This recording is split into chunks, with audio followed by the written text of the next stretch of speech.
Want to participate in a Don and Mike Show contest? How about this? You or a member of your household can only win once for 60 days. You must comply with any age limitations for each contest. For complete contest rules, send a self-addressed stamped envelope to the mighty WJFK, P.O. Box 3649, Washington, D.C. 20007. Thank you, and God bless. Everybody loves Don and Mike. The Don and Mike Show. You can call Don and Mike anytime from anywhere in America. 877-365-3636. They're ready to believe you.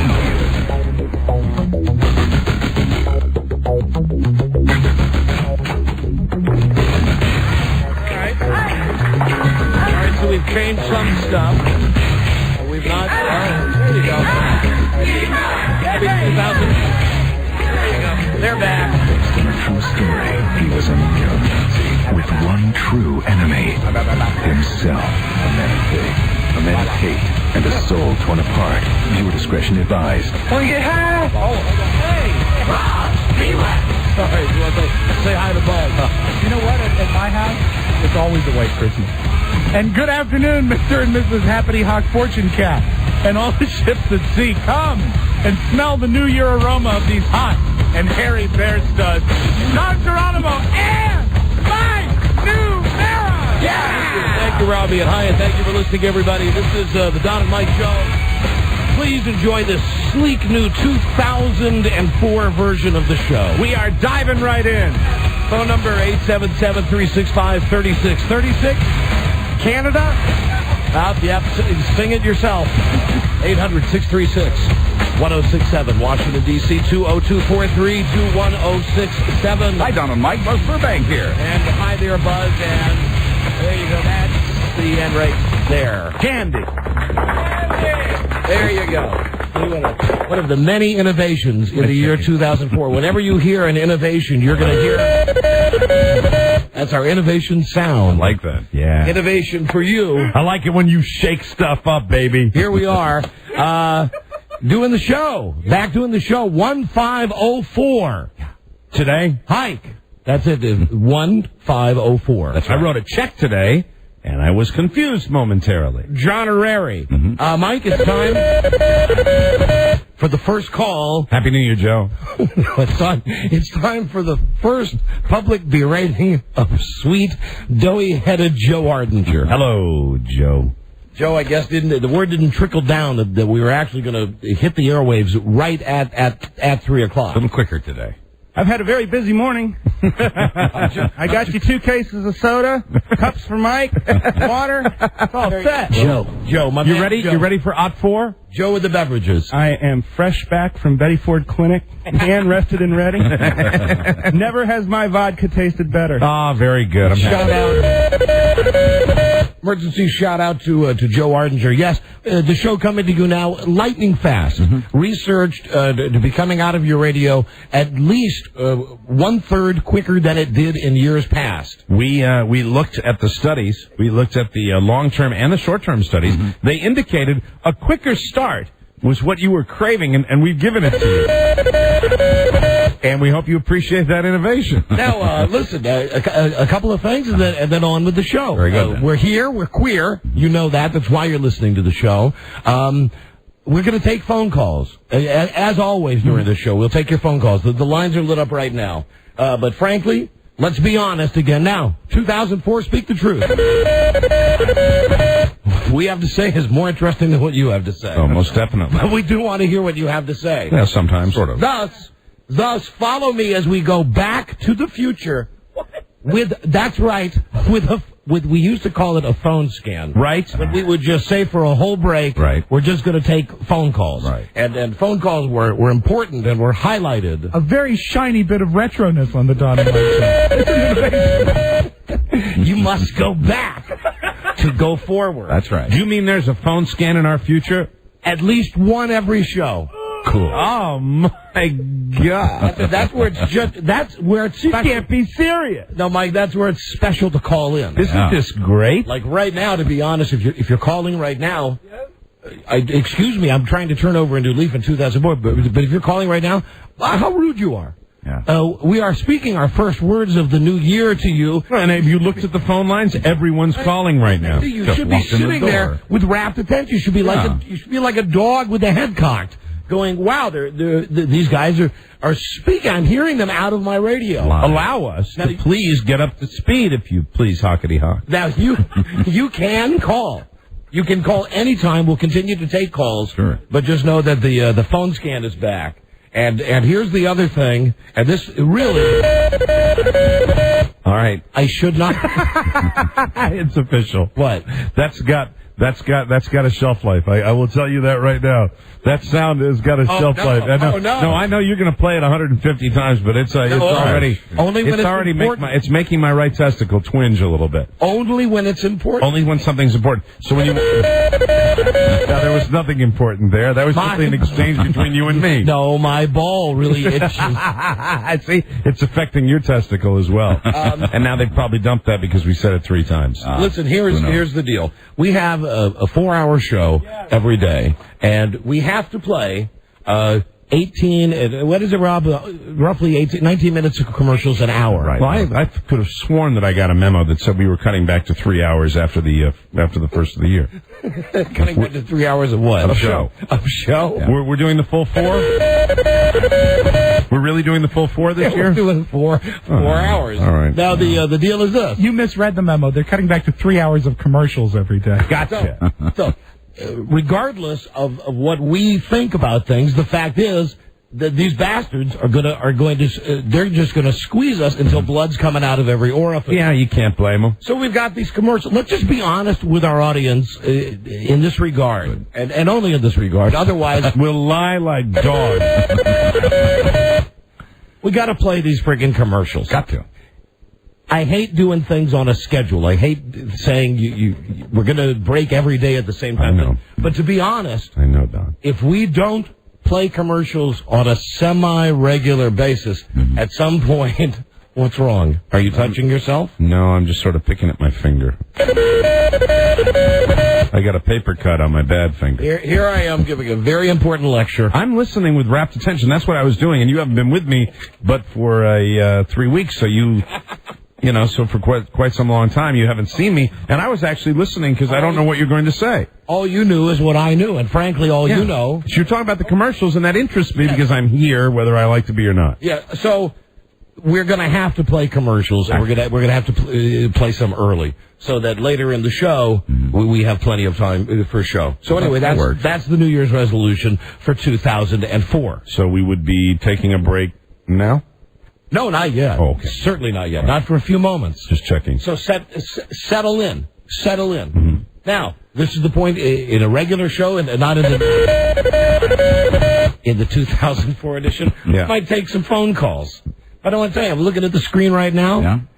All these calls suck that are on the screen. People aren't trying? No, it's just... I bet you I know what it is. It's welcome back calls that are very, very boring. That's what I mean. They're not trying hard enough to entertain us. Danny is saying welcome back. Dave is saying I may be an idiot. Matt wants to do that same crap. Congratulations on a long vacation. Yeah, boring. Old joke. Dave wants to bring back I had the winning ticket for the shorter opening, and some guy who was at the Packers game. Okay, all of those wonderful calls not reaching the air today. Higher standards. That's right. Phone scan time. Phone scan time. You want to call right now? No, not now. But I mean, that's when you call, during a phone scan. So brush up. Be ready. That's right. And we do run through those calls fast and freaking furious during a phone scan. That's what makes it fun. If someone were to call now, it would have to be a very innovative call. Yes, it would. You have to be talking about something. You're going for that sound effect again, aren't you? Something that we... You hockety hock. All you have to do is say that we were constantly going Back to the Future with... Back to the Future. Set it off. Now, who am I to put words in your mouth? But if you were to call and say, boy, I'm really sick of hearing... Exactly. That's the type of call that maybe Joe would screen, that maybe we would take. Right. But the great thing about having a phone scan at least once during a show for a whole break, and hopefully more than once, is that, don't care. We'll just take your calls no matter what you're saying. Yeah, you can have your cake and eat it too, but we will charge you by the slice. So here is. I had to get it in there somehow. Here is the absolute latest. The absolute latest is that I am happy to announce that there were no fatalities in my home and my family during the holiday season. Were there any near-death experiences? We had, did you fantasize about perhaps killing someone? Did I? Oh, my God. Here we go. Number 5. Yeah, me so happy to be back at work. Me so happy. Me so tired of family. I mean, I'll say it. I don't have to do the caveman me so. I'll just tell you. I think a lot of guys out there feel this way. Well, a lot of women feel this way. Mm-hmm. It's great to have your family around. It's great. But really, once you get past Christmas Day... Yeah. You've been around them too long. Want to have a little fun. And it's closed quarters, and we had our vacation. A couple of things to tell you about. I know Mike's got a couple of things. I just want to say I spent a week on a cruise ship. I'm supposed to plug them because they gave us a nice room. Royal Caribbean was a wonderful cruise. Uh-huh. As a matter of fact, what are you laughing about? You're giving them a plug. That's funny. Well, I have to. And you did that out of the goodness of your heart. It's not like, when it would sound to the layman who might not be familiar with this type of thing, like you had prearranged that plug, but no, you were obviously treated very well. Oh, no, part of the deal was that. Okay. It was this or sign autographs. There's something about you plugging a cruise company that makes me laugh. Well, I've got a lot of. I also got. Hey, listen, I'm right there with you. I like to plug too. If I could throw out a plug of maybe the greatest rimming I've ever had. Wow. Really? Courtesy Cadillac in Salisbury, Maryland. Really? What a rim job! Huh. I mean, woo! And God, I still have not had a solid bowel movement. I went to buy tires for my car, and they cleaned. There was like 2.5 years of gunk and junk on the rims, and so they cleaned the rims. They cleaned. They gave you good rimming. Yeah, and I said that to the guy, and the guy looked at me like everybody must say that to him. I said, wow, that's a great rim job. Anyway. Okay. Didn't like it, huh? No, I've heard it a lot. But that's a plug for them. So I'm on this cruise. I call it the Dream Cruise. Yeah. Because we're on vacation. Can't be reached by anybody because you're on a boat in the middle of nowhere. Right. It's one of those fancy boats that has the rock climbing wall and the shopping mall. I think I saw your boat. And I'm there with... I did see your boat. I'm there with Frida. I swear to God, I was on a boat and saw your boat. Wow. I mean, I was on not a cruise boat, but we went by a boat, and one of those big cruise boats, and somebody said, look at the rock climbing wall. Well, they have it on more than one of the... Oh, they do? Their boats. But I saw you on it. It's chock-full. Mike, you would have seen me on it... If you would have seen the gigantic, the big SOS that I was sending out, the gigantic fire that I had on board. Free me! Yeah. I'm on the boat with my wife, which is great, and I'm on the boat with my mother-in-law, which is also great, and I'm also on the boat with my mother-in-law's sister, Aunt Mildred. Aunt Mildred, you can't, and that's not a made-up name. No, it's real. Which is also great. Yeah. So, because the people at the place were nice, they gave us a nice room. Our room had a very nice balcony. A cruise ship with a balcony, you can't beat that. No. Well, the balcony was so nice and so inviting that... Were there any other nice balconies on the cruise ship, if you know what I mean? Hey! All I know, Mike, is the view is spectacular from my private cabin balcony when day after day I was joined by... combined age over 210 years of women. Wow. Sitting out on because out on the deck it was me, and then Big Frida would come and sit out on in our room, just on the little deck out by our room. That's a lot of living. and on Mildred would be there, and we spent a lot of time together, and while I love all of them, I love all three of those ladies. I loved taking them on the cruise. It was great with them. It was not them that pissed me off. It was everybody else that was on the cruise, and I wasn't pissed off all the time. A lot of times, I was amused with people. Well, that's good. On the cruise. For instance, One of the last nights that we're on this cruise ship, we're getting into the elevator, and it's myself, Frida, and the Doublemint Twins, and a young family gets on, and it's a mom and a son and a daughter and another little kid, and the daughter, who is about 16, says to no one in particular, and I'm not affecting this the way they're speaking. Real Southern accent, real just dirt. That man was looking at my... Now, if she worked at a titty bar, I could say the word that she said. I see. That man was looking at my... Was she talking about you? No, herself. No, she wasn't talking about me. Some other man. What guy was she talking about? They were in this conversation when the elevator doors open. So the elevator doors open, we walk in, and she's got her back to us, and she's talking to her mother, and she's saying... Talking to her mother like... She's saying, that man was looking at my titty bar. And the mother said, that man was not looking at your titty bar. Then the son, who appears to be about 12, the son says... You got a nice titty bar. Oh, dear. And says to the sister? Says to the sister. Jesus. And then the mother says, I agree, but I really don't think that man was looking at your titty bar. And this is as we are going from floor number 9 down to floor... Is this when you had arrived on the ship? No, we've been on the ship a couple of days. This is just one of my... That's just one of your casual... Just one of the moments. And, overheard. And the doors opened up, and these people left... And I just looked around and laughed. It's great. It's great to be on the cruise. Another great thing where you meet people on the cruise who you pretend to like and pretend that you actually sometimes even make this fake bond that hey, we should stay in contact and stuff. Right. Fortunately, it didn't go that way with us and the wonderful family from Vermont.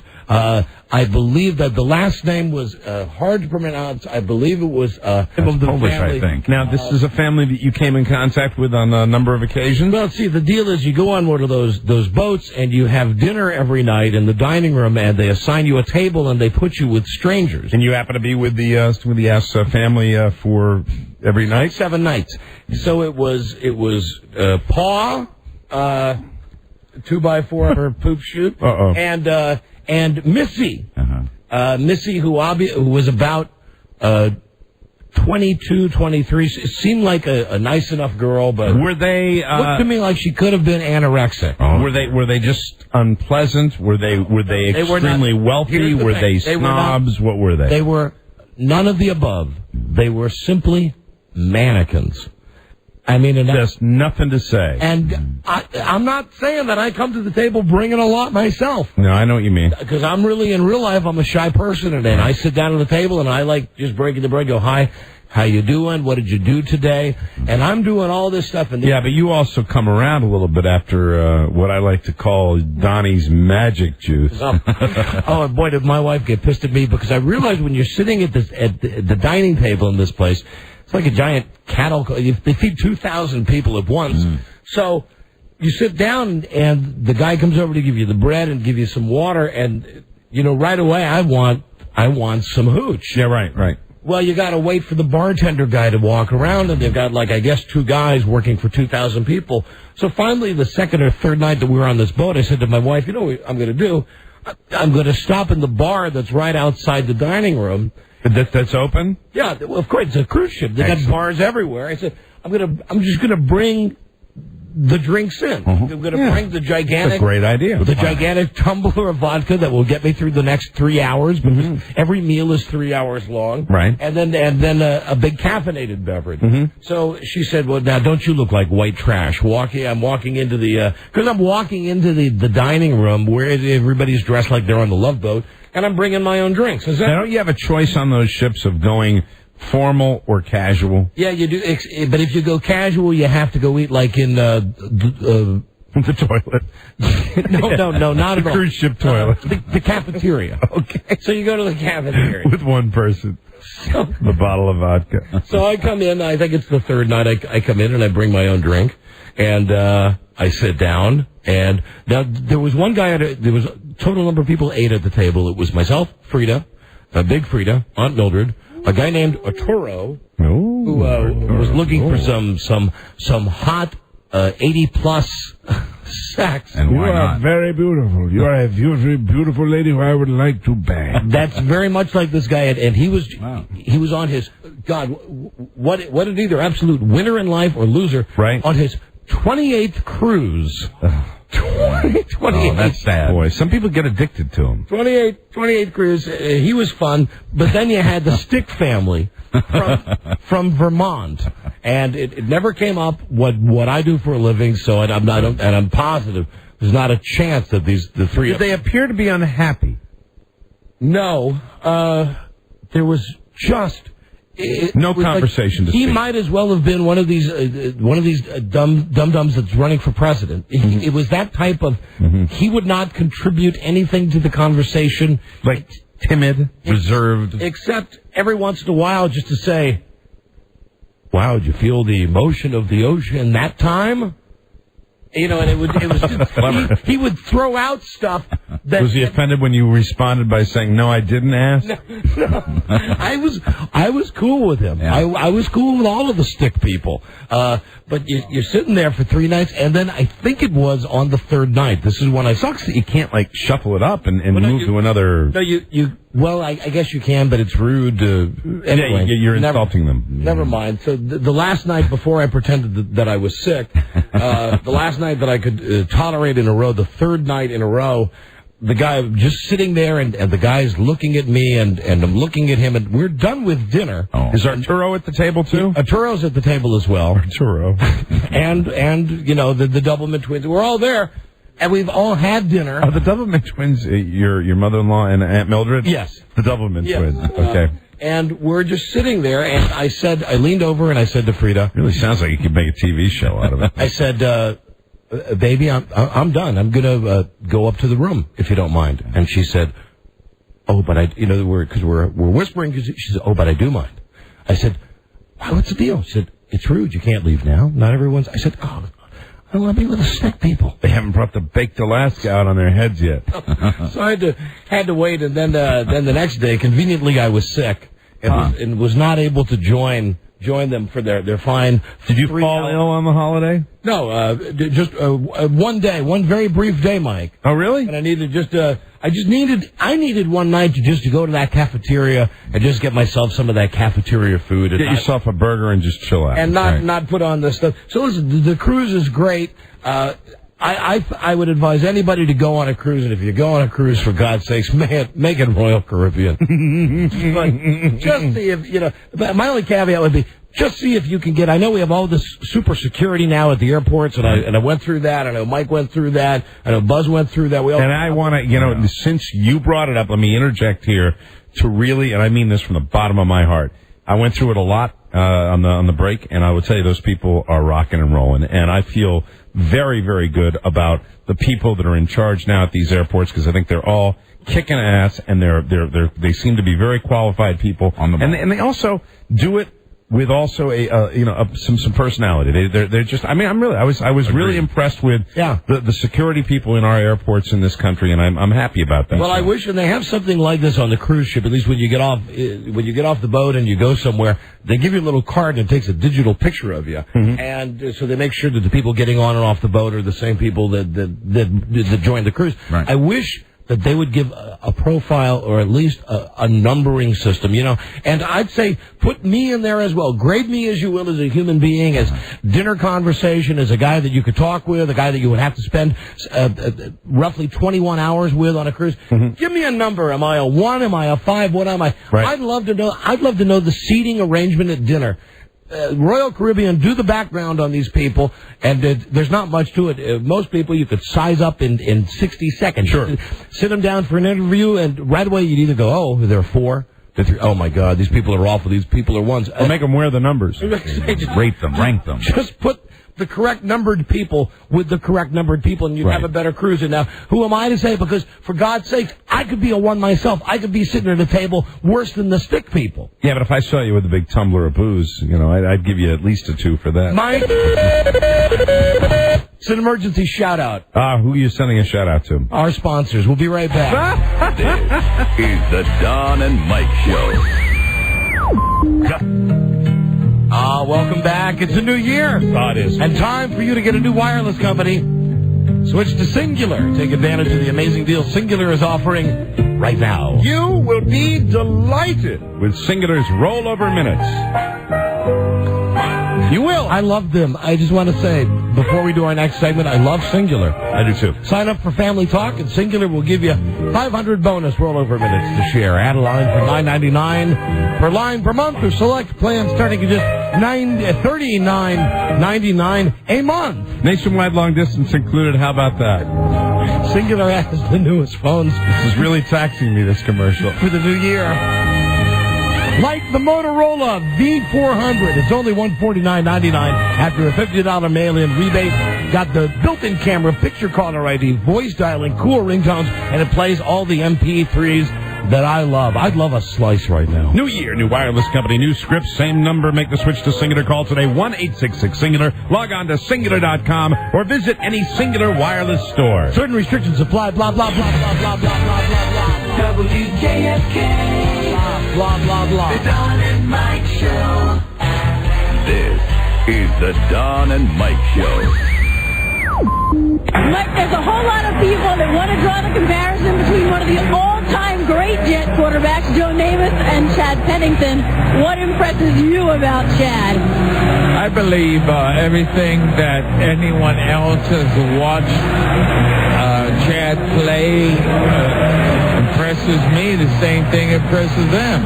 He's a quality, classy quarterback that has a touch on the football. He's not a thrower. He's a passer. His mind is ahead of what the defense is, and if the Jets can support him, they will win the championship. Joe, it's been a tough season for Jet fans. What does it mean to you now when the team is struggling? I want to kiss you. I couldn't care less about the team struggling. What we know is we can improve. Chad Pennington, our quarterback, missed the first part of the season, and we struggled. We're looking to next season. We're looking to make a noise now, and I want to kiss you. Thanks, Joe. Yeah. A huge compliment. You know what? Joe Namath, part of the 4-decade team. We'll see these guys at halftime. Don and Mike Show. Occasional a-holes. Don and Mike. Did you see it? Yeah. I saw it live on the Saturday night game 2 weeks ago on ESPN. I was asked by a lot of people the two things that I wish we had been on the radio for during our hiatus. Right. One, of course, the capture of Saddam. Saddam being in the whole Spider hole. That's the greatest. Absolutely. But the second was Joe Namath. And I really was one of the, I guess, I don't know, what does that game get, like 5 million people watching? Yeah, exactly. A BS Saturday night ESPN game. I'm watching it. And you have to see the video that goes along with why it was such a great topic, because he's at one point he stops answering Susie Colbert's question. He just stares at her? And he looks, and he leans in as if he's going to do the follow-through with, I just want to give you a kiss. Yes. Like he's really going to go for it. All I want to do is kiss you. Anyway, so it was a great moment. That Next is time you fantastic. listen to that, imagine that she's talking to Kirk Douglas. He really is infirm. And, he's effed up. And I'm getting ahead of myself here, but I do want to talk about going to a couple of Ravens games. Said the Sunday night game, Ravens versus Steelers. Right. I brought my son. We were down on the field in the first half, and Susie Colbert was down there. And hello. Hello, Sugar Bears. Hi, baby. Hold on 1 second. Everybody is staring at her. Everybody, because of the Joe Namath incident. Yeah, and everybody was sizing her up, and she would not make eye contact with anybody. And who can blame her? Yeah. But everybody was looking at her, and I believe, Frida, who just called up, had a unique thought about Susie Colbert. She was asking me, when we were talking about this, Frida said, is she hot? And I said, she's not hot, but She's a tomboy. She's got kind of the bob haircut, right? Yeah, I do. I've said that before. I said to Frida, but I like her. You do the men on the field. You do anybody connected with football. I said that I think she knows what she's talking about, though. Unlike someone like that brought on Monday Night Football. And well, she obviously pushed Joe Willie's buttons a little bit. Frida's comment was, is she the, and I'm quoting now, is she the one that sounds like a dyke? You know what? I get tired of listening to women in sports, and it's sad that they all think they have to talk like guys. You know, I mean, they all want to talk macho. Now, the truth of the matter is, Frida, that some of them actually are guys. I just want to kiss you, darling. Yes. You are I know why you're calling. No, I was on the phone on hold for 45 minutes trying to get our cell phone situation straightened out, and I wasn't happy, but I wanted to call because you were talking about matching people up at the dinner table, and believe it or not, they do match you up. Wow. Are you kidding? Well, they read your profiles and stuff? The way we were matched up, Sugar Bear, is that, and first of all, they were a very nice family. I don't know if you expected a family of lap dancers next to you, what you wanted next to you. Hey, but now we're talking a cruise. They were stiffs. So they were very nice, and the older gentleman there was very nice. Arturo. But both of those families had been, they weren't like first-time cruisers, so they were giving us... Please to share with me the celebrity that Arturo most resembled. You know who he... Oh, gosh. When he got elderly, was it was not Ricardo Montalban. It was one of those... No, honey, he was way more jolly than Ricardo. Fernando Lamas? No, Mike. Yeah, maybe it was. It was an older one. Who has the white handlebar mustache? No, he looked like, it was all jowly and stuff. Cesar Romero? Yeah. No, but fatter than Cesar Romero. Craft magic. Craft magic are just so bad. So listen, I think overall, on the cruise... My 28th he was holding my Aunt Mildred's hand. I told you he was looking for some of that 80-plus stink. Yeah, he goes. I imagine he's a very popular man on many of the cruises. There's a lot of elderly women, and I'm telling you, after 80 years, boy, does it stink. Hey, would you not be so crude? And the other thing is that there were lots and lots of rascals on that trip.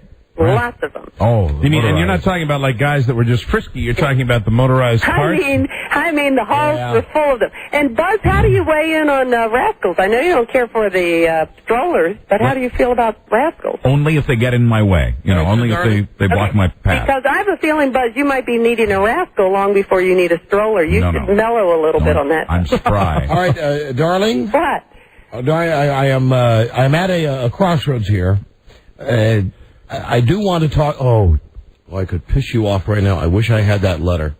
Man, oh man. No, you cannot talk about. That's why you don't have that letter. That's why. But I can talk about it without using names. No, it's just better not to talk about. Oh, honey, didn't the challenge that you made to me on Christmas night, wasn't the challenge, if you can talk about it without reading it, if you can... I said you won't be able to quote it. It won't be as funny if you have to... I'll wait until you're off the telephone to talk about it. Okay, all right. I'll wait until you're off the telephone. Let me just say that I've spent the last 45 minutes trying to iron out a problem with Singular Phone that they caused, and I'm so mad. All I know about them is that they're a great sponsor. They are a fantastic sponsor. But what's your beef, darling? My beef is that before Bart went to college, I made sure that we were all on the same family talk plan, that he wouldn't roam, that it would be...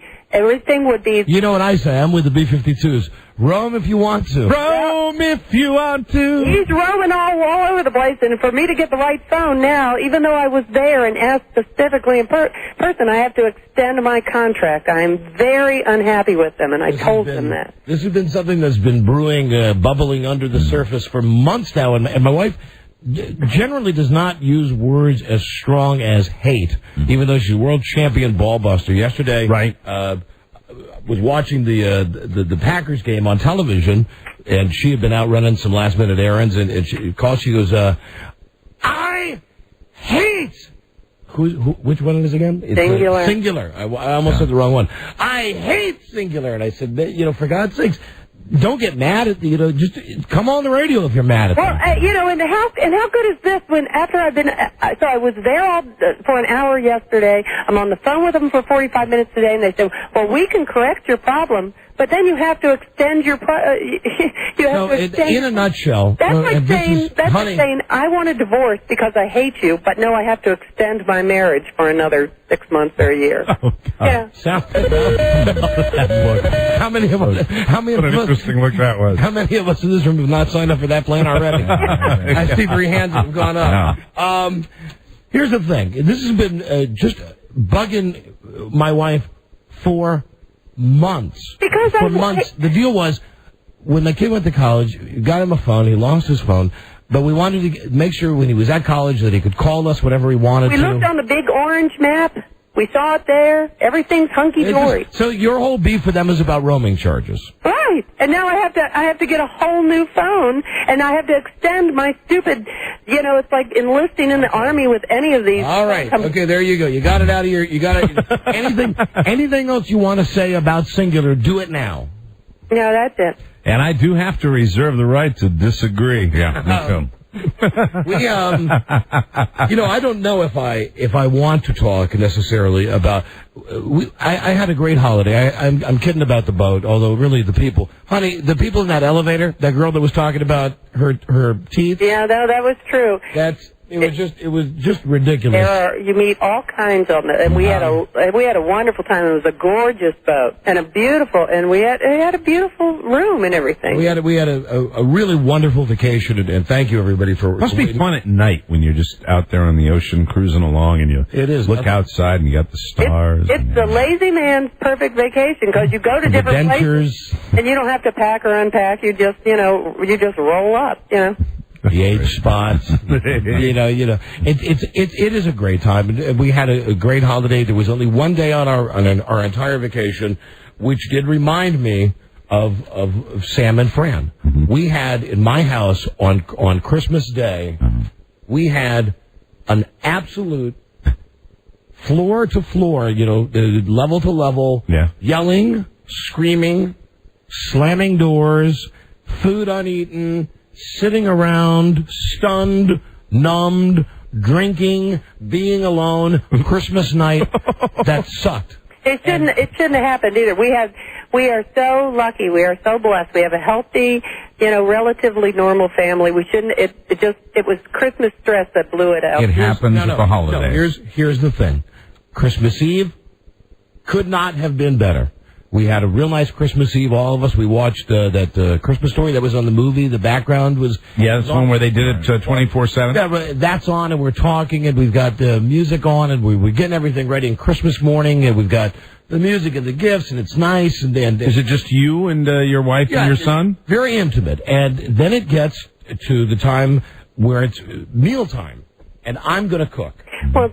See, you became too much like a girl just by this whole, you know what I went through all those years. You were under all the stress of having the dinner be perfect and making all the effort. You wanted everyone to be charming at dinner. You bet your ass I did. I know. And I did everything. And every woman can identify with that. That you got a little high strung because you put so much effort into it. And might I say, and with no offense to the wonderful effort that you've put out for the 23 years we've been married, the finest Christmas meal we've ever had.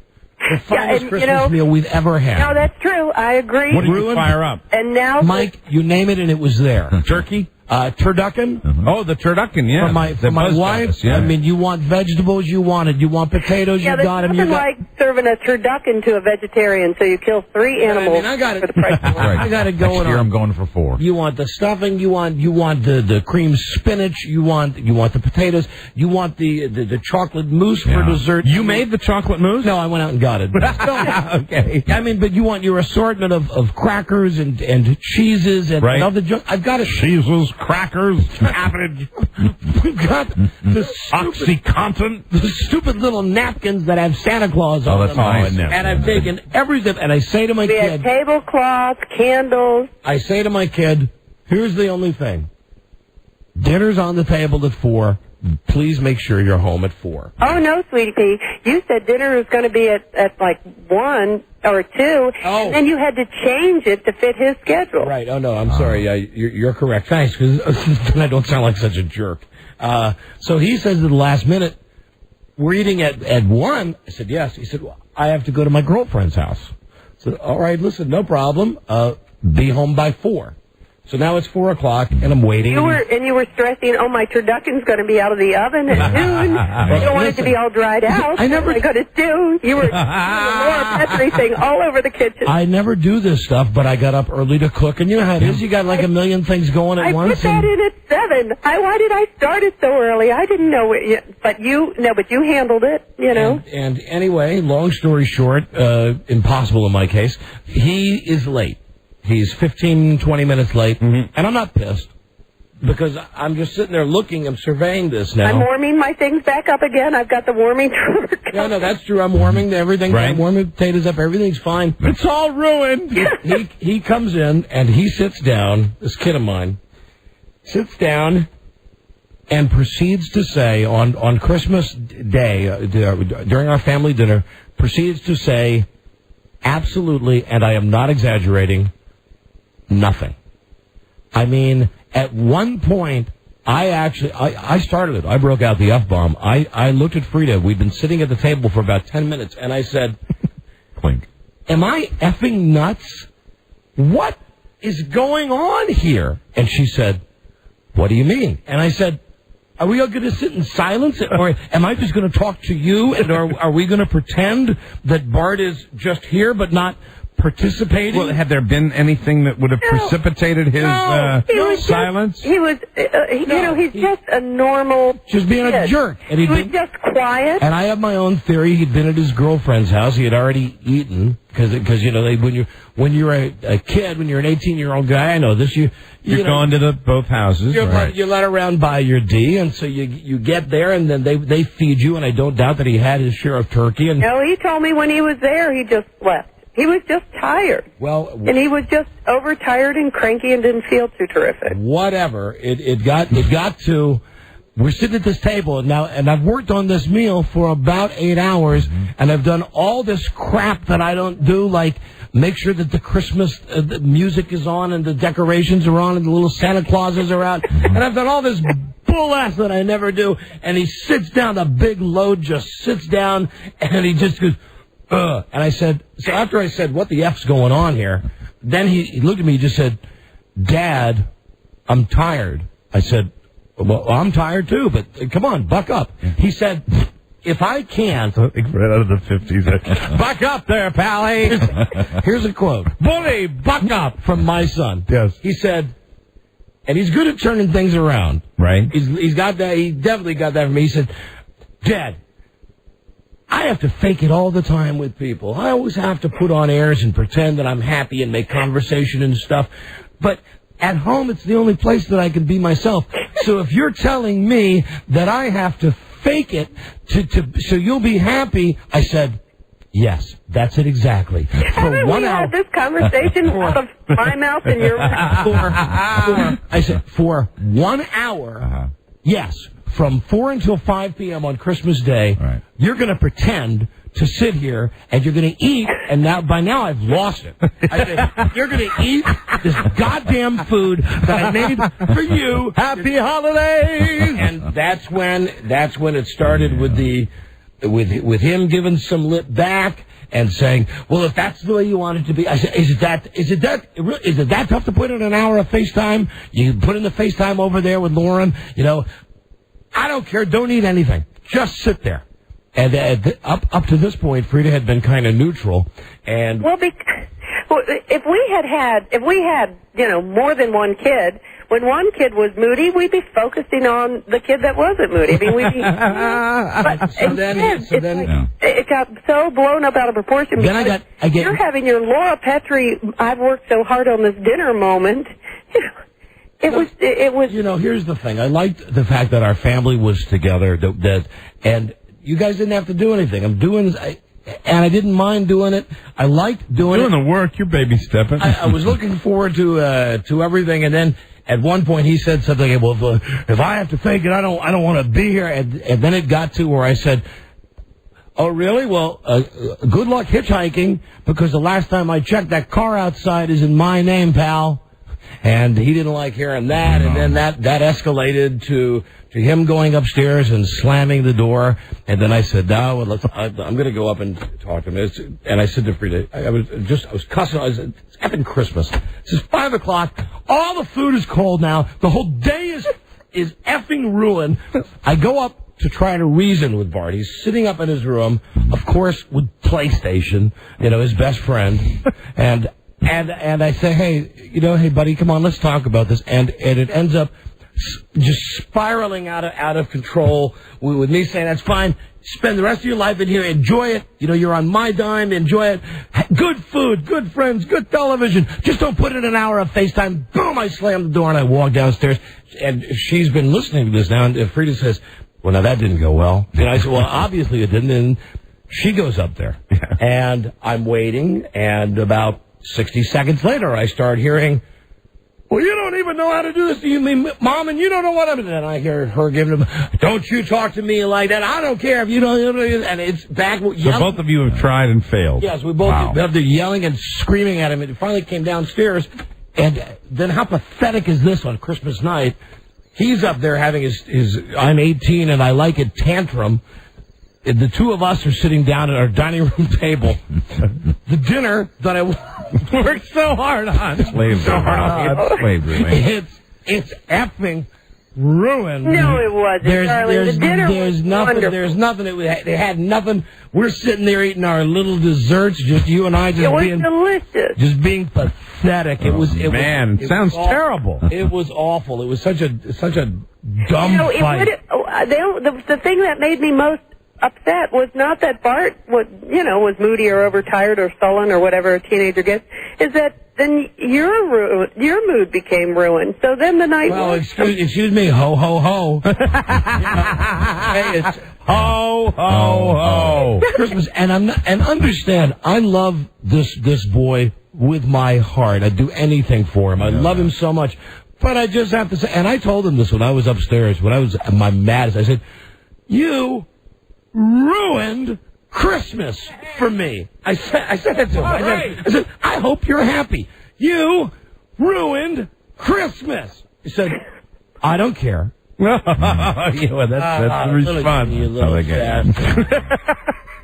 Really, I swear to God, I was so mad. Did it ever come around that night, or did everybody go to... No. This was a fight that lingered until 3 o'clock the day after Christmas. Wow. And it was only then... Plus, he went to sleep and probably didn't wake up till 3 o'clock the day after Christmas. So then he gets up the next day, comes out, hey, Dad. I said, hello. He said, something wrong? I said, nothing's wrong at all, bud. He goes, what are you doing? I said, well, I'm doing what people normally do at 3:15 in the afternoon. I'm getting ready to, I'm taking trash out. I'm doing what I'm doing. Welcome to my world. Mm-hmm. Dad, what's wrong? I said, I don't know what you're talking about. He said, are you still mad about yesterday? I said, oh, you mean the Christmas you ruined? And that started it all up again. Started again? And then he and I we went at it, and it's fine. It's too bad. We ended up working it out. And things actually did such a 180 that by the time Bart was ready to go back to college, his last night that he spent with us, we were going through family boxes of pictures, and we all got a gigantic laugh looking at a picture of Bart when he was about, how old? A year and a half, honey? Mm-hmm. We had a cage for a dog. Mm-hmm. We were a crate. Yeah, but it looked like a cage. Yeah, right. What's the old what they call them? We had the idea. Wouldn't it be funny to put him in a cage? No.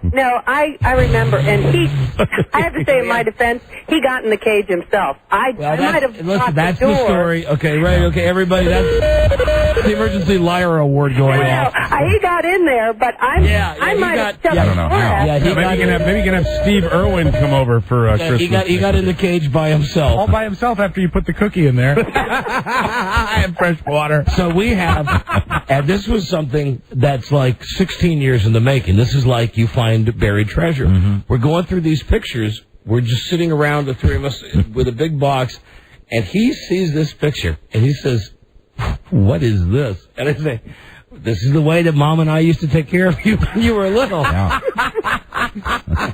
And it's such a great picture because he's such a cute baby, and he's holding on to the bars. Yeah, he is just developed enough that he's on his knees with his little hands, and he's got those red Bob Hope eyes. Right. And it's a baby in a gigantic baby in a cage. Baby in a cage. So we had lots of laughs. And did you notice that he insisted on taking a copy of that picture with him? Yeah, that's his blackmail. That's his. Whenever he wants to report a picture. Family services. He wanted it. That's funny. So overall, when he writes his tell-all, his Daddy Dearest book. All right, sweetie, we got a break. All right, my sugar bear. So you got this out of your system with the phone company? Yeah, well, it's not fixed. Because I don't want to hear about it anymore when I get home. Okay, all right. And I'm glad it's just. I love our boy, but I'm glad it's me and you again. Yeah, amen. Yep. All right. Love you. Love you, sweet pea. See you. Bye-bye. Right, bye. Yeah. So that's what happened. I mean, that Christmas, pretty intense Christmas. I'm not overselling that when I say that it ranks up there, and I rave about my parents, not in a good way, about my parents about the fights they used to have. Mm-hmm. This was one that was right. Sam and Fran, if you're listening right now, it was like old times. Wow. Hey, but we had a great time yesterday ripping up photos of you, old-fashioned, just in case they're listening down in Florida right now. Sam and Fran, when we were ripping up those pictures.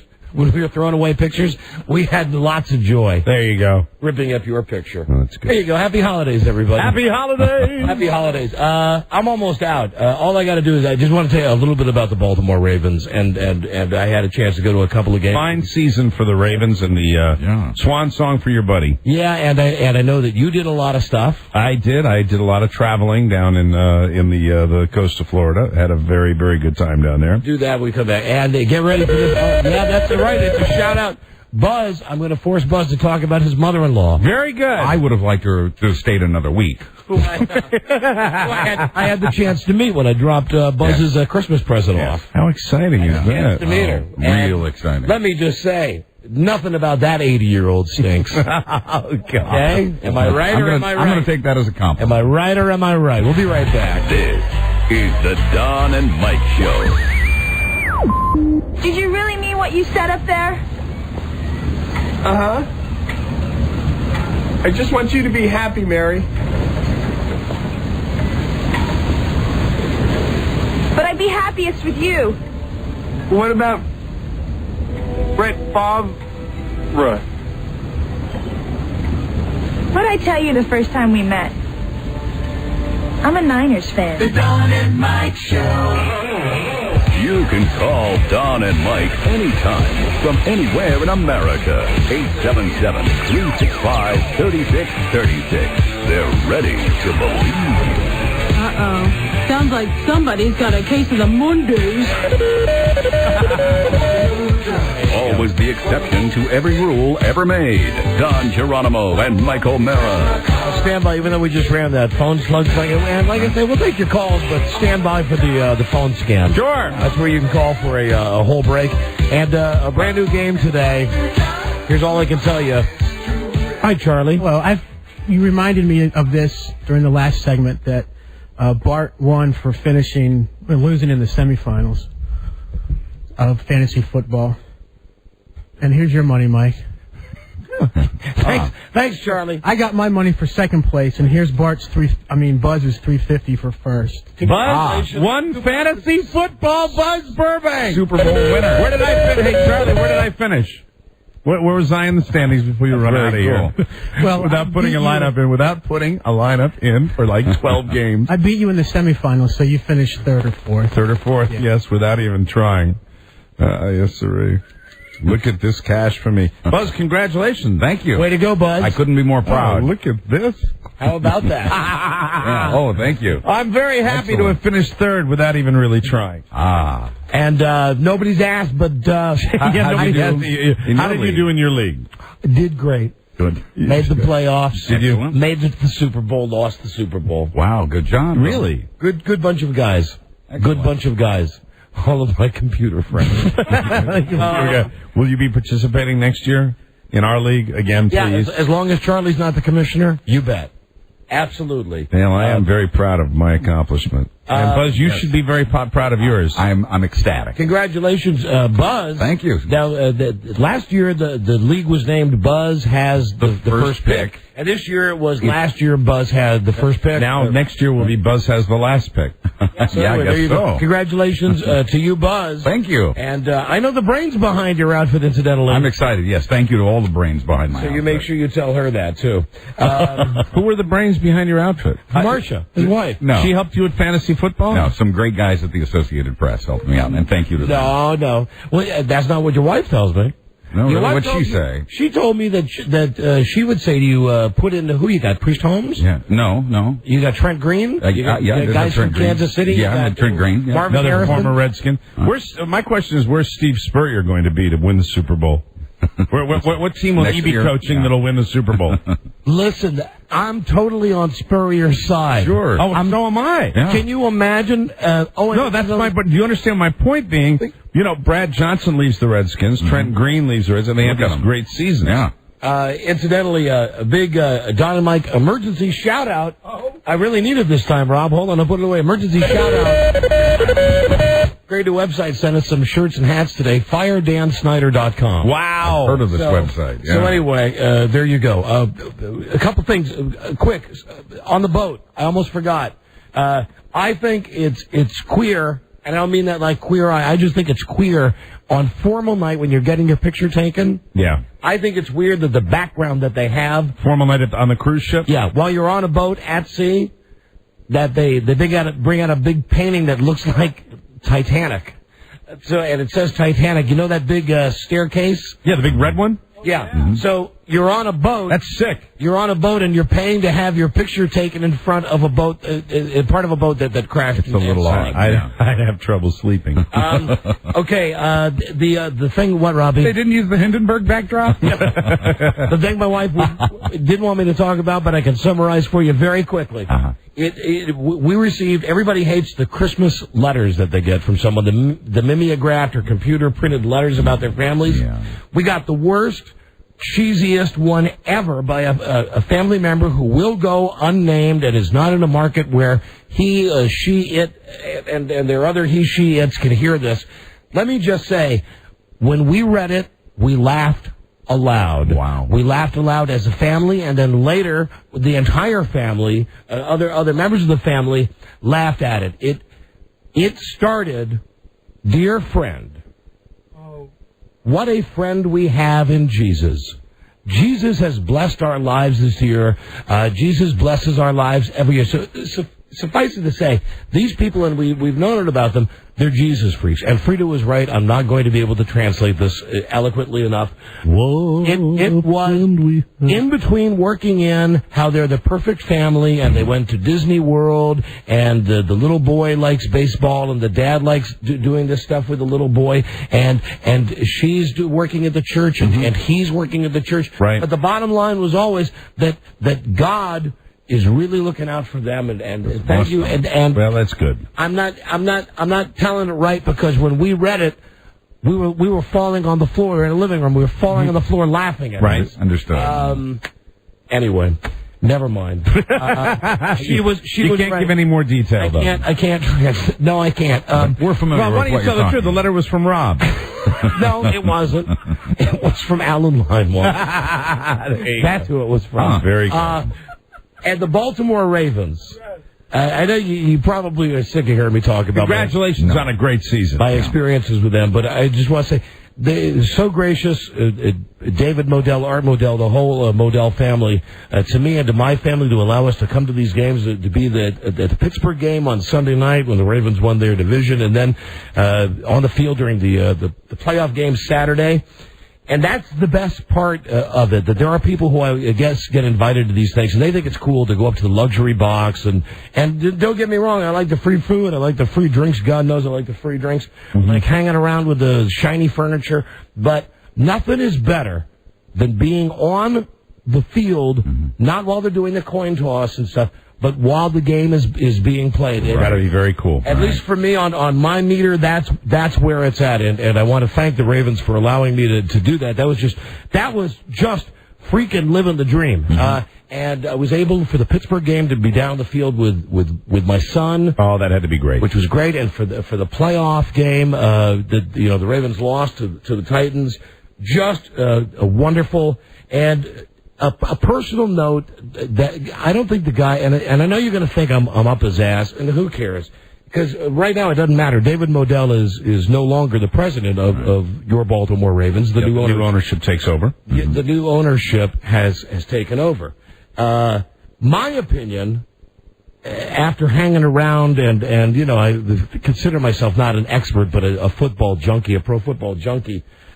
David Modell had an awful lot to do with the success of the Cleveland Browns and the team that became the Baltimore Ravens, but doesn't get a lot of credit for it because he's Art Modell's kid. Right. And he doesn't walk around saying, look at me, I did this, but I know that the guy did an awful lot to make the Ravens a great team. And I don't think anybody gives him any credit. Everybody just goes, oh, he's Art Modell's kid. Mm-hmm. But he's not. I mean, he is, but he's not. I mean, if I was giving the guy career advice, I would have said, listen, 5 years ago, you should have gotten another job, so that you're not so tied with your dad, and he won't ever stand up and say, I'm doing all of this work on my own anyway. I thought it should be said that besides being just a decent guy and a funny guy, he knows what he's doing.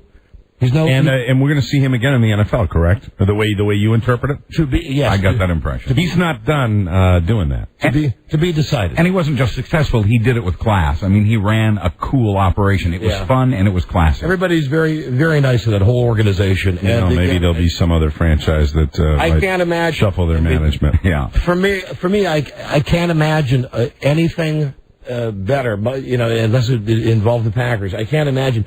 I'm on the field Saturday during the game, and they got security that is tighter than anything on Joan Rivers. I mean, it's tight, but I'm there. And I'm so into it that I'm getting into I look like I'm leaning over to take a BM outside in the woods. So I'm doing that thing. I'm getting down like this and looking at the plays, and it's just great. I just want to say thanks to David Modell and Michelle and Art and Patty Modell. Very good. Anyway, they're very nice people. Did you get any time to spend with the match game player? No, I don't. Rob, we don't have time for that today. Okay. But now, Rob is one. Well, we do have time. Thanks, Rob is pathetic, and I love him because he's pathetic. I love him because he calls me up and says, are you watching the Game Show channel? The Game Show Network, right? Were you? No, I wasn't. No, okay. The TV is Rob's friend. He says, you just missed an episode from 1970. It was like 75. Match Game 75? Yeah. In which Ravens coach Brian Billick was a contestant. Really? Rob said, and he was the worst. He was the dumbest Match Game contestant ever, that he didn't get any right. He was on Match Game. Yeah. Yes, he was. Wow. And Rob Spiewak saw it on the tape. Did they identify him as a coach? Yeah, what was he, like a young... college coach. College coach. College coach, yeah. College coach. Fantastic. So anyway, the Ravens just could not have been nicer, and thank you to all of them. That's wonderful. And you should know this, Modell, my friend.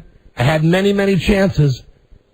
I didn't steal nothing from you. Wow. I didn't steal... Didn't take anything out of the locker room? Nothing. Use Doc or something like that? I didn't steal a wristband. I didn't steal... Well, maybe he'll send you a box of stuff. And in his office, is there stuff to steal? I mean, there is so Probably not the way people are supposed to look at it. But no, I mean, it's like you get in there... You could really technically say that about anywhere you can go. Yeah.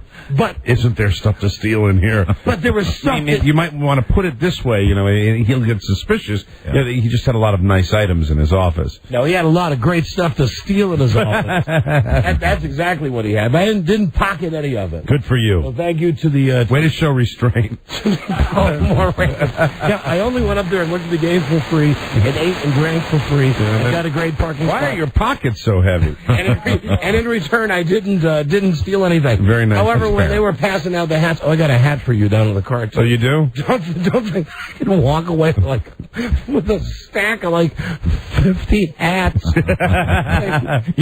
Championship hats? Yeah, championship. Division championship hats? Yeah, right. Well, what a great swan song to go out and win a division for Baltimore. I think that's great. It's a shame they went out in the playoffs, but, they had a great season. Sure did. They did, and they couldn't have been nicer to me, and I love it. And that's all I wanted to just say was thanks to them. Mike, hold on a second for yours. Buzz? Yes? Okay, here you go. Spotlight on Buzz Burbank. Uh-huh. Why did you love having Dottie at your house? Oh, because she's just a lot of fun, Who doesn't want to spend 7-8 days with an 86-year-old woman? I mean, it was delightful. She's very nice, but she's been living alone for a while and kind of set in her patterns. How old is she? 86. 86. God bless her. Couldn't be more healthy. She's going to live to 106. That's wonderful. Easily. I have 20 more years of this to look forward to. How long was she with you, Buzz? She was 7 or 8 days, but, a full 7 days to be sure. How'd the date end? Well, there were tears, but not the, I'm going to miss you kind. It was a little breakdown toward the end. What happened? What happened there, Buzz? I tend to be a little sarcastic, and I said something. I don't know. Dinner was late, and I wanted to get downstairs and watch something and just stare at the TV for a while because I'd had too much today, and so I made some wry comment about dinner's running a little late. We're gonna get downstairs a little late. Was it more pointed than that, Buzz? Yeah, it might have been. Yeah. I think it was something like we're screwed. Right. But we're screwed to watch the game. Yeah. And or the TV. This was not taken well. Now my blood pressure was normal, my heartbeat was normal, everything was fine, but this is when apparently Dottie had too much week with us, maybe. Hannibal Lecter's blood pressure didn't go above a certain, his heart rate stayed the same when he ate the person's tongue. And I admire him for that. But anyway, I made this comment and she said, you've got to stop stressing. You stress over everything, you're going to give yourself a stroke. And, I was fine. She was the one who was, had the high blood pressure at that point. I was really more concerned about her. There was less than tranquil. And then I said something, I'll give you a stroke or something, and walked out of the room, and then there were tears, and she was sorry. Rob, I don't felt think she'd said too much. No, if only. That actually. Rob was giving us the marijuana smoke. The pantomime marijuana cigarette. If only it could have been 4:20 at 9:20 in the morning. Oh, dear. Oh, my God. And she loves to watch her stories, so I taped her soap opera for her so she could sit down a couple hours every day and watch that. And, it's just stuff. She ate everything. We had more food than any 3 people should have in their home. Right. And, but it was never quite enough. I was at the store. She wanted to know if I could pick up, mind on top of all the other food, some chips. Now, what's a bag of chips? She a big $1. No, I met her. She's not at all. Not fat, tall, a large woman in that way. Right, likes her carbohydrates. Yeah, and eats just the weirdest things. I mean, I had to go away from the table a couple of times when she took like a half a cup of oatmeal and poured 2 cups of milk on it, so it looked, well, frankly, a lot like vomit with the little specks of...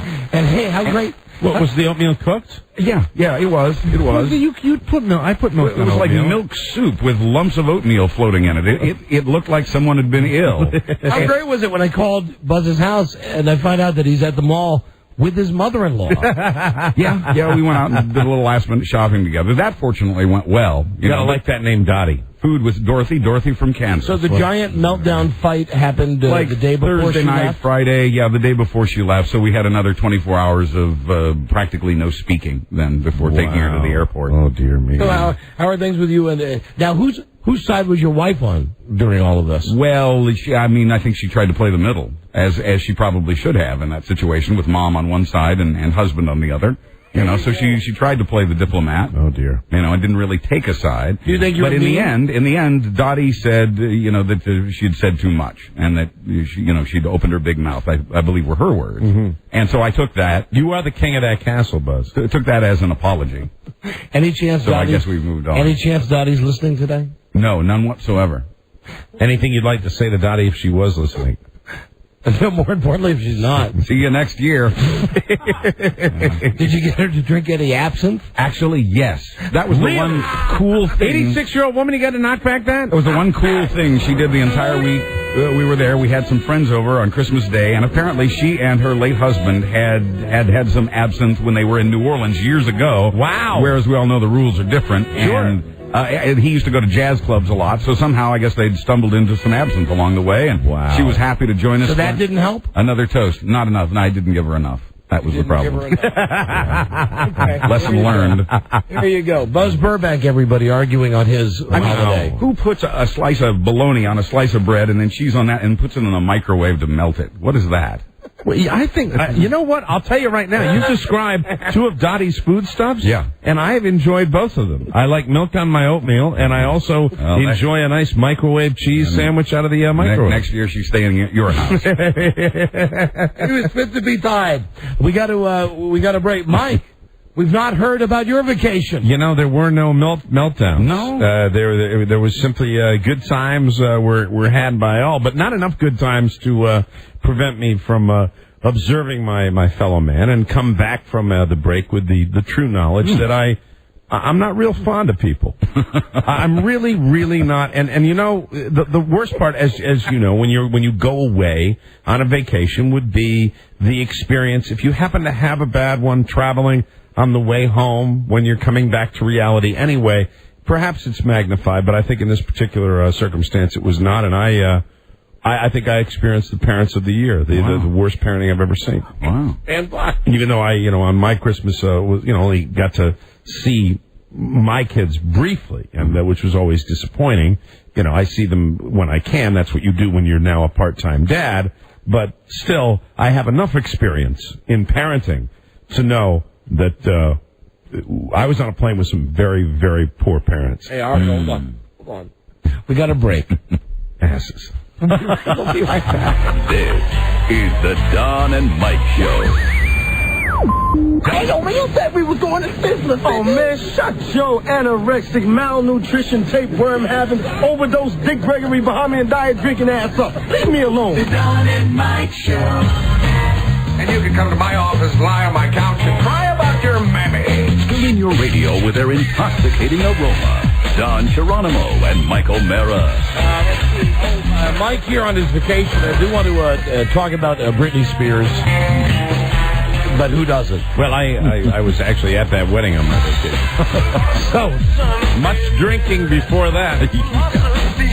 She got married, then she got it annulled to a hillbilly, and I have a link to Robert Goulet. But let's wait. Was he at the wedding? Doesn't he live in Las Vegas? He has a thought of her. And the odds are in my favor. Okay, so your vacation. I had a great vacation. Good. I don't have a lot of fighting or anything because, of course, unlike all of you, I'm not married. That's the secret. That is the secret. Right. That's it. I went away. I stayed in town. Normally, I get out of Dodge as soon as we go on break, but I stuck around and had a wonderful Christmas Eve where I went over to be with my kids, put them to bed on Christmas Eve, and then came back over to their mom's house on Christmas morning, and they had a fantastic Christmas. So that was a treat, but it caught me by surprise. Because when I left there, I realized I'm not over what I've been through. And it's very, very hard. I think anybody that has been through this, you know exactly what I'm going through. And it caught me by surprise. But, I've got a wonderful gal pal right now, and everything's going very well. Carla! And it was, so Christmas, I went over to her parents' house her mom's house on Christmas Day, and that was fine. But it was still not, I think really, I would have told you that this was something I could get over a lot quicker. You don't get over it. You actually, it lasts a little bit longer. But after that, it was prior to that, and I'm going back before Christmas, you called me during that period of time where I occupied literally the first few days of the vacation, first number of days of our vacation, with one particular thing, and that was the Boston Red Sox figuring out how they could F with their fans in the off season just as much as they F with their fans during the regular season by tantalizing us by holding up this little thing saying, "Hey, the greatest player in baseball, A-Rod. Oh, A-Rod. A-Rod's going to be with the Red Sox." And really, they worked us into such a frenzy. Their fan base, known of course as the Red Sox Nation, they worked us into such an incredible frenzy that it was just perfect. It was just as though they were in a seventh game where they blew it at the end, because it came down to the last day where I'm on ESPN News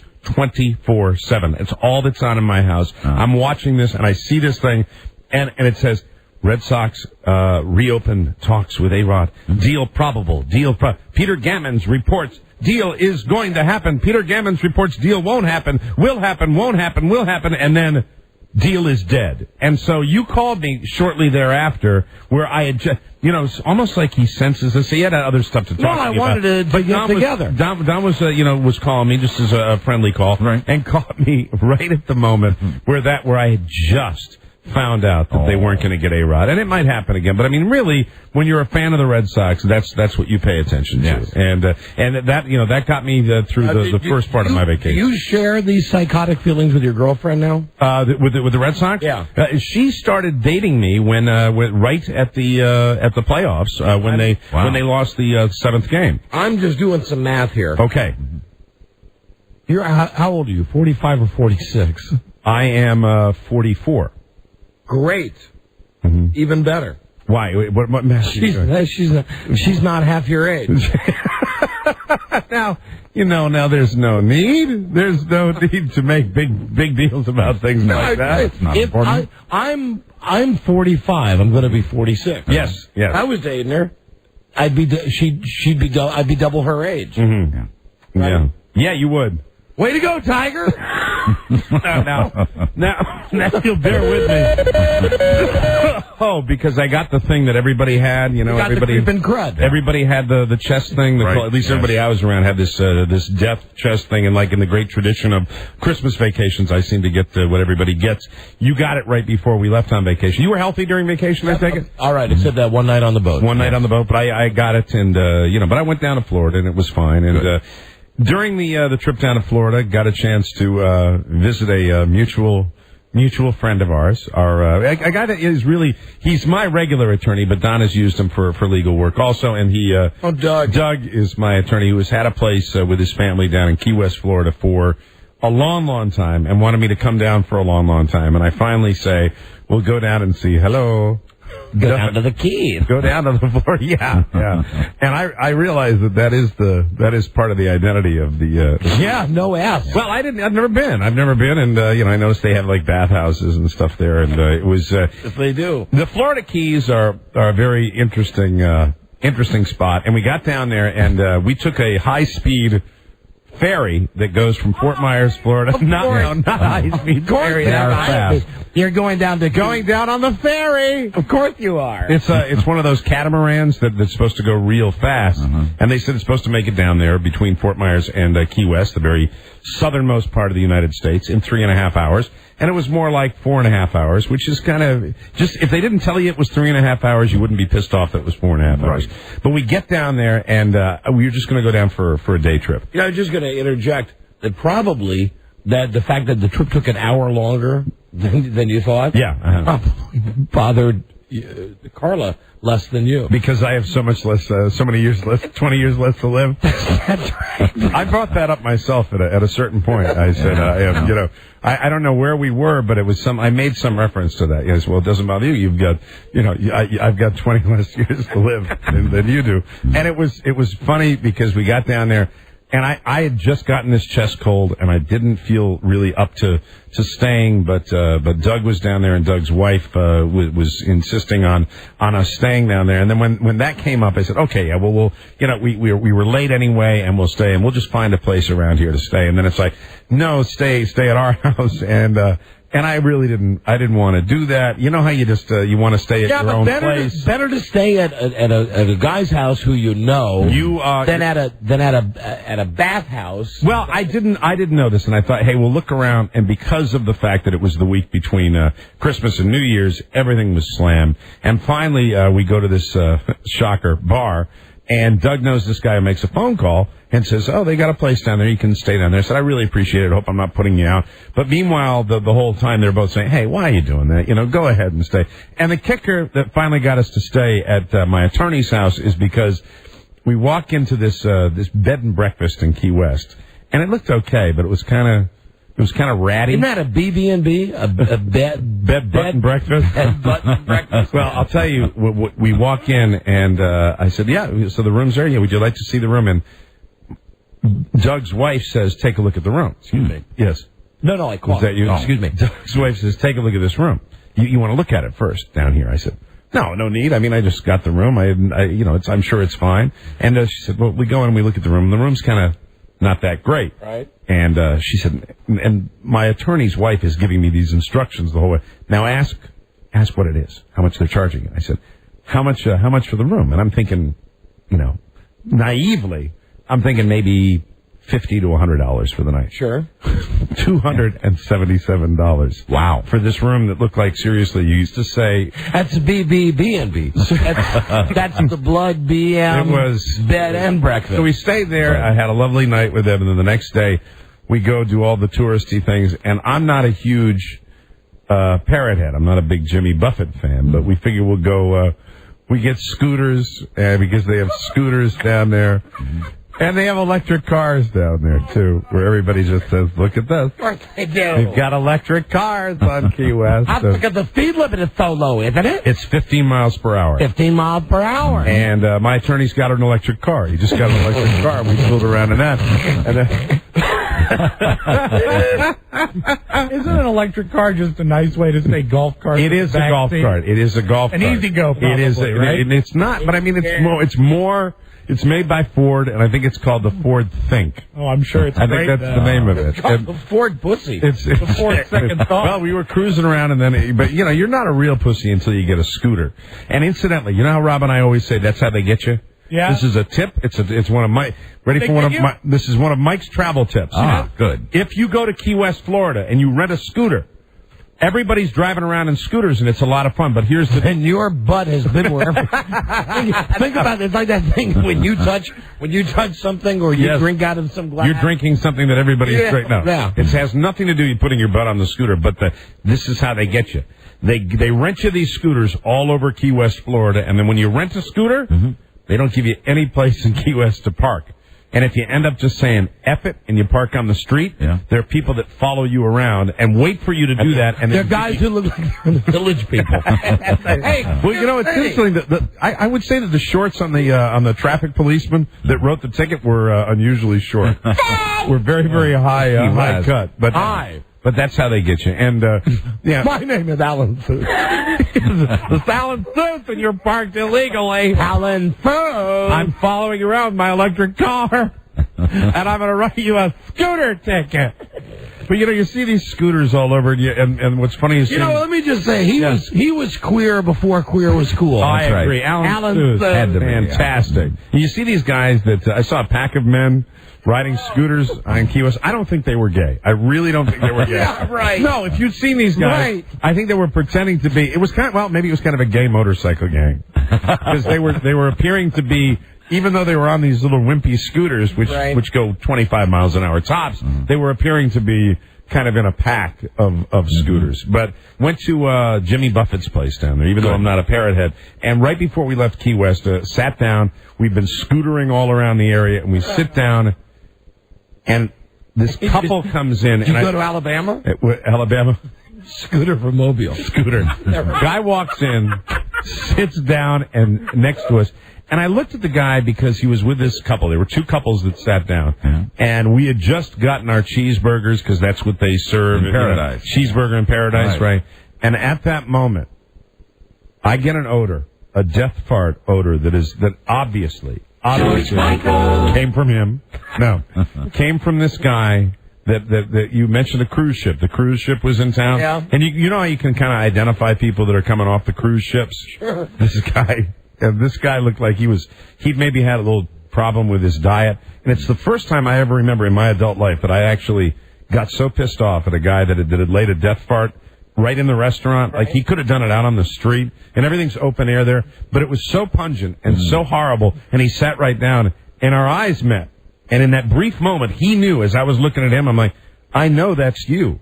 I know that's your fart. I know that's your fart that you brought in from the cruise ship. And he looked at me, and I'm so mad at the guy that I keep looking at him. And I'm like, and he's doing the thing where he looks at you out of the corner of his eye.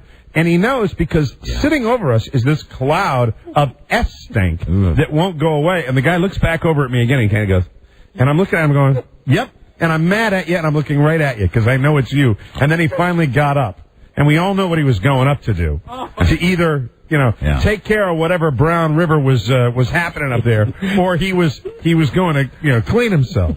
Because that is how bad it was. And I have a quarter-pound cheeseburger in front of me. Yeah. Did you finish the cheeseburger? No. It was really? It was horrible. Must have been No, I was pissed off. It was like, it's that in movie theaters, and those are the two places I think really, excuse yourself, go out somewhere else. But in a crowded, and it's hot because it was 80 degrees, which was great, but it was warm in this restaurant, and he looked at me, and I was staring at him, just looking at him going, I know that you did that. I knew that came out of your ass. When you left, did you get a look at his scooter's feet? they actually left before us. They only had appetizers. Urgency. There was an urgency. I don't think he had any desire for the cheese. Equal urgency. No one did. Emergency, got a break. Be right back, everybody. This is the Don and Mike Show.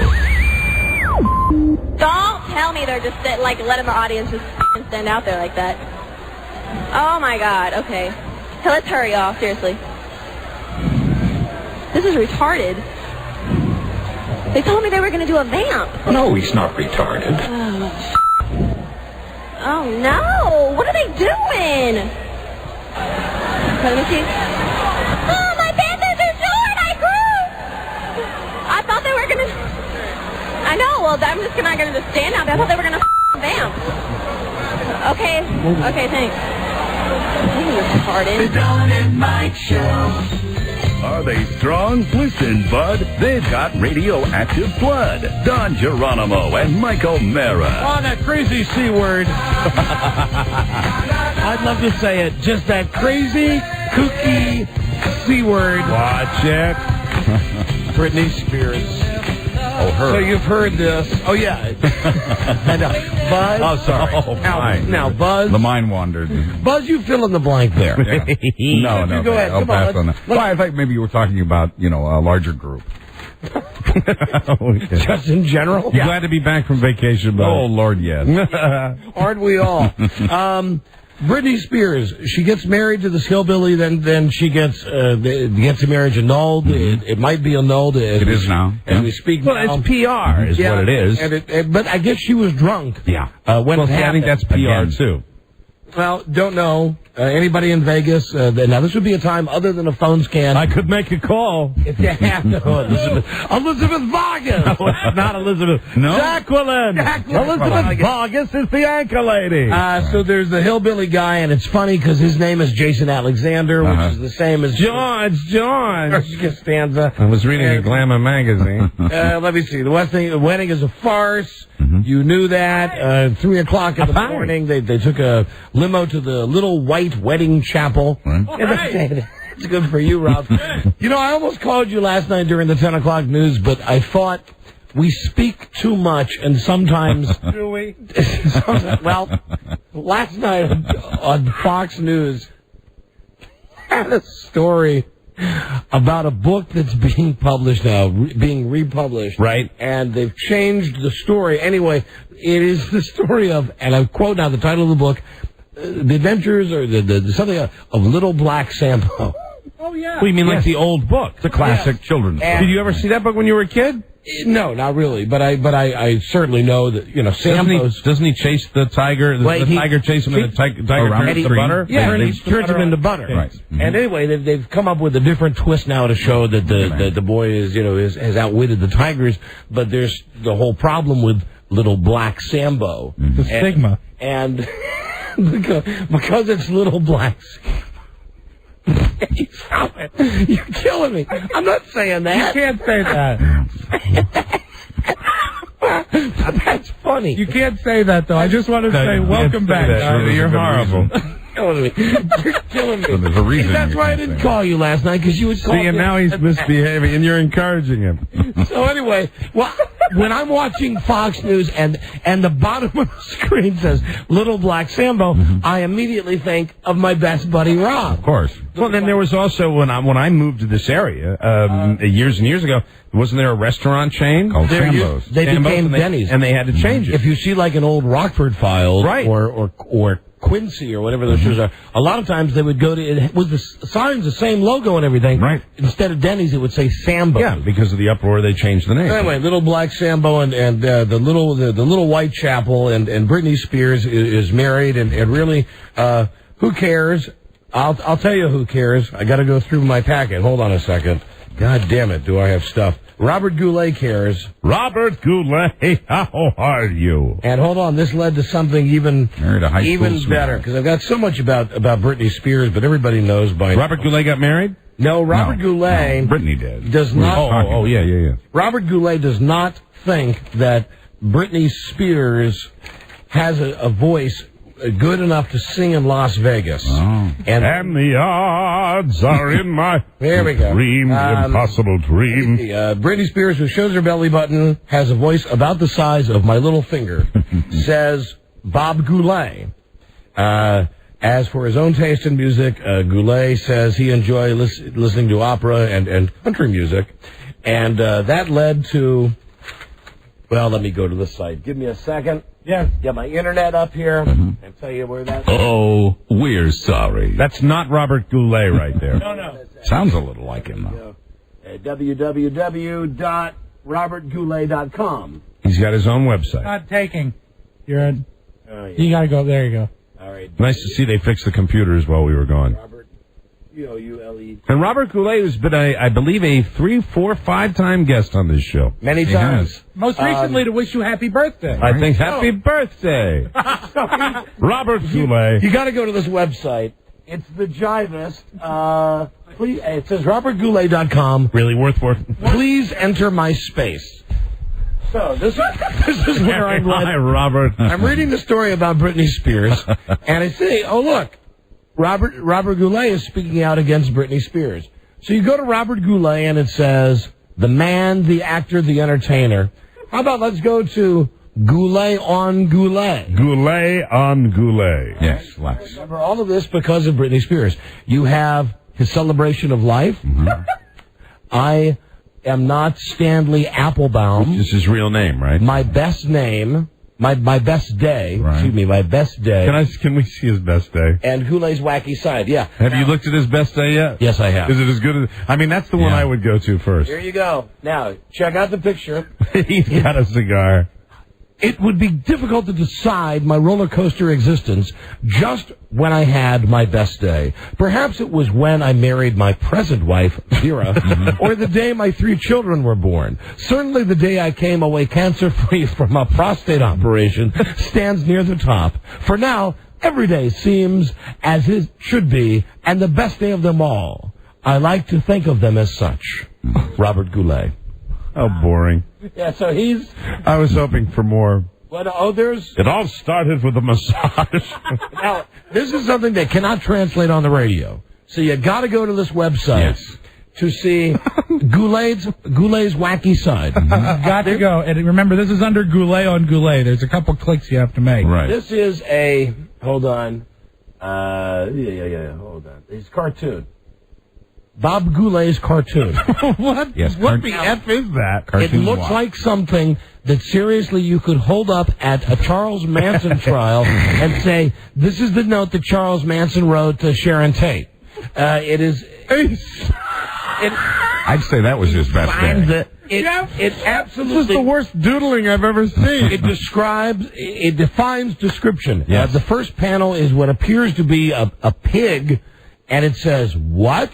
And then the pig says in the next scene, and he doesn't have pig ears, well, what? And then what looks to be like looks like a cat. A cat with maybe those are whiskers and a little cat ball next to it says, are you talking to me? What in the name of God is that? And then the next picture says, is there anyone else in this room? It makes no sense. No. It makes no sense for But us then to a circle on the lower right-hand corner where he's got RGG. Yeah, he did sign off on it. Sure. So, listen, the bottom line on this, go to robertgoulet.com, go to Goulet on Goulet, and then look at his cartoon, What? Okay, and that's my tip from Donnie's mailbag. God. There you go. Wow. And Robert Goulet doesn't think that Britney Spears has the chops to sing in Las Vegas. No. Okay, the other thing that was great, let me just click out of that. That whole Croc Hunter thing, the Steve Irwin thing. Yeah. Now, I don't have a problem with it. I really don't. I did laugh out loud the first time that I saw the tape because he's holding I'm on the fence. Now, the kid is 4 months old, or 4 weeks old, I'm sorry. Oh, my God. He's holding the baby in his left arm, and he's walking out towards a crocodile, and he's holding a fish or a mouse or whatever. He's feeding the crocodile. And he's holding it up like he wants the crocodile to jump up, and he feeds it while he's holding the kid. While I'm seeing the coverage of this, and they're saying the average crocodile can move, the X amount of feet and this amount of time, and our reflexes are not fast enough, and it's not enough that Steve Irwin fed the crocodile while he was holding his 4-month-old kid. Yeah. He then, I'm sure you've seen this videotape too, had him do like little baby steps walking around the crocodile. Now, I was disturbed when I saw him feeding the crocodile because it looked awkward. It looked like he was but when he turned around and made the kid do the little baby steps, I started laughing.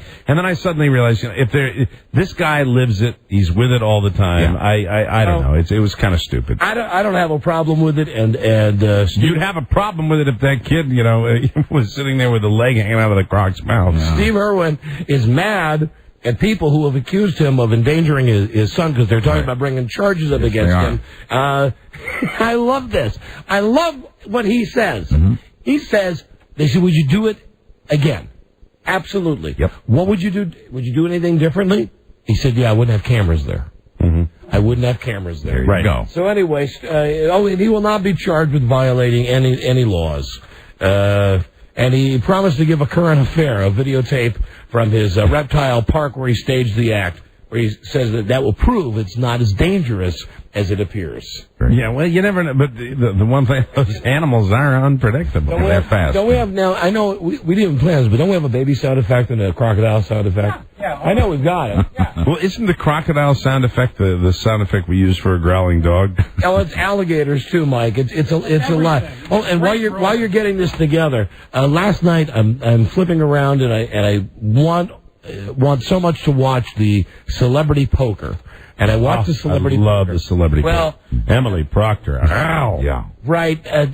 My problem is, and we don't have many friends that are even associated on the fringes of showbiz, so I got to be careful about this. But Kevin Pollak, who's been on our show a bunch. Yeah. Wow, what a crappy gig for him. It is. He's going to come down. That he's got like an got that one of those New York City hats on. Yeah, who's Oscar on The Odd Couple? What was his last name? Oscar Madison. He's got an Oscar Madison hat on, right. and he's commenting on this. But what I thought was the greatest about this is the fact that the guy who plays Sarah Jessica Parker's gay friend on Sex and the City beat Ben Affleck. Wow. Yeah. And I don't know if he's a homo or not. I mean, either one of them. But, no, the guy from Sex and the City.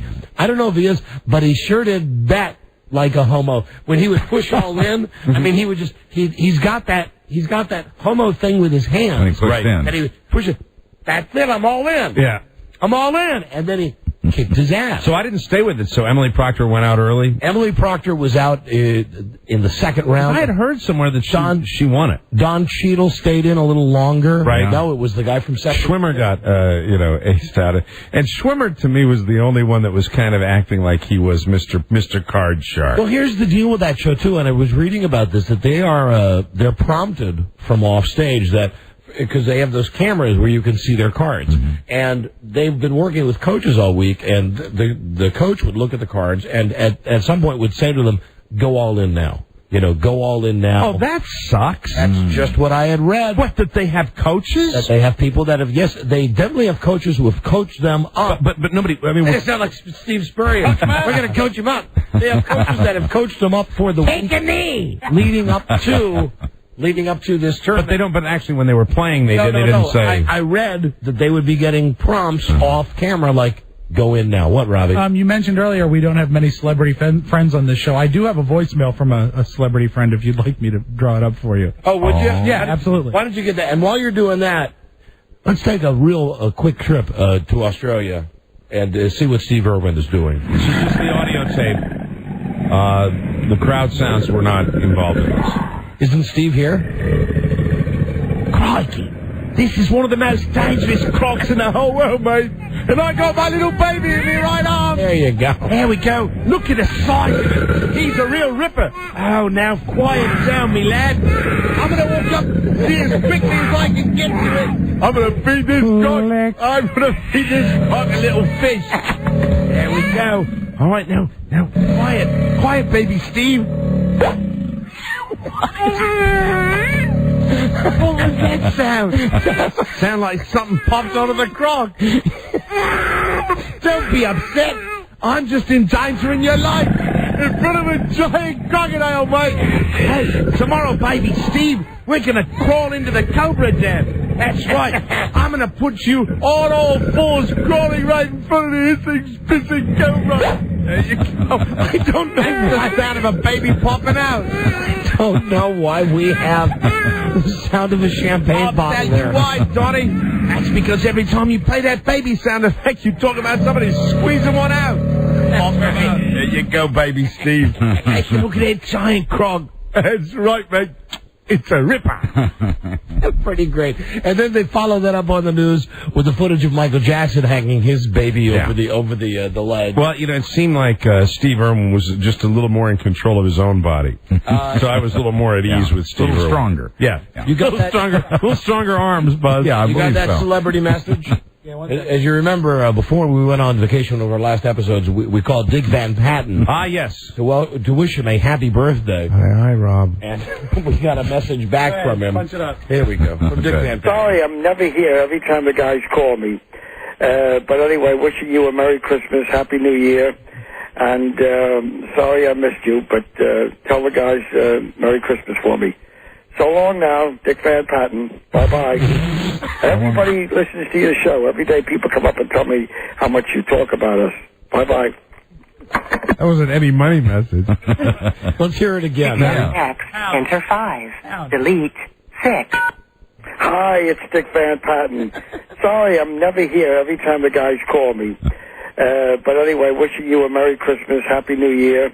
And sorry I missed you, but tell the guys Merry Christmas for me. So long now, Dick Van Patten. Bye-bye.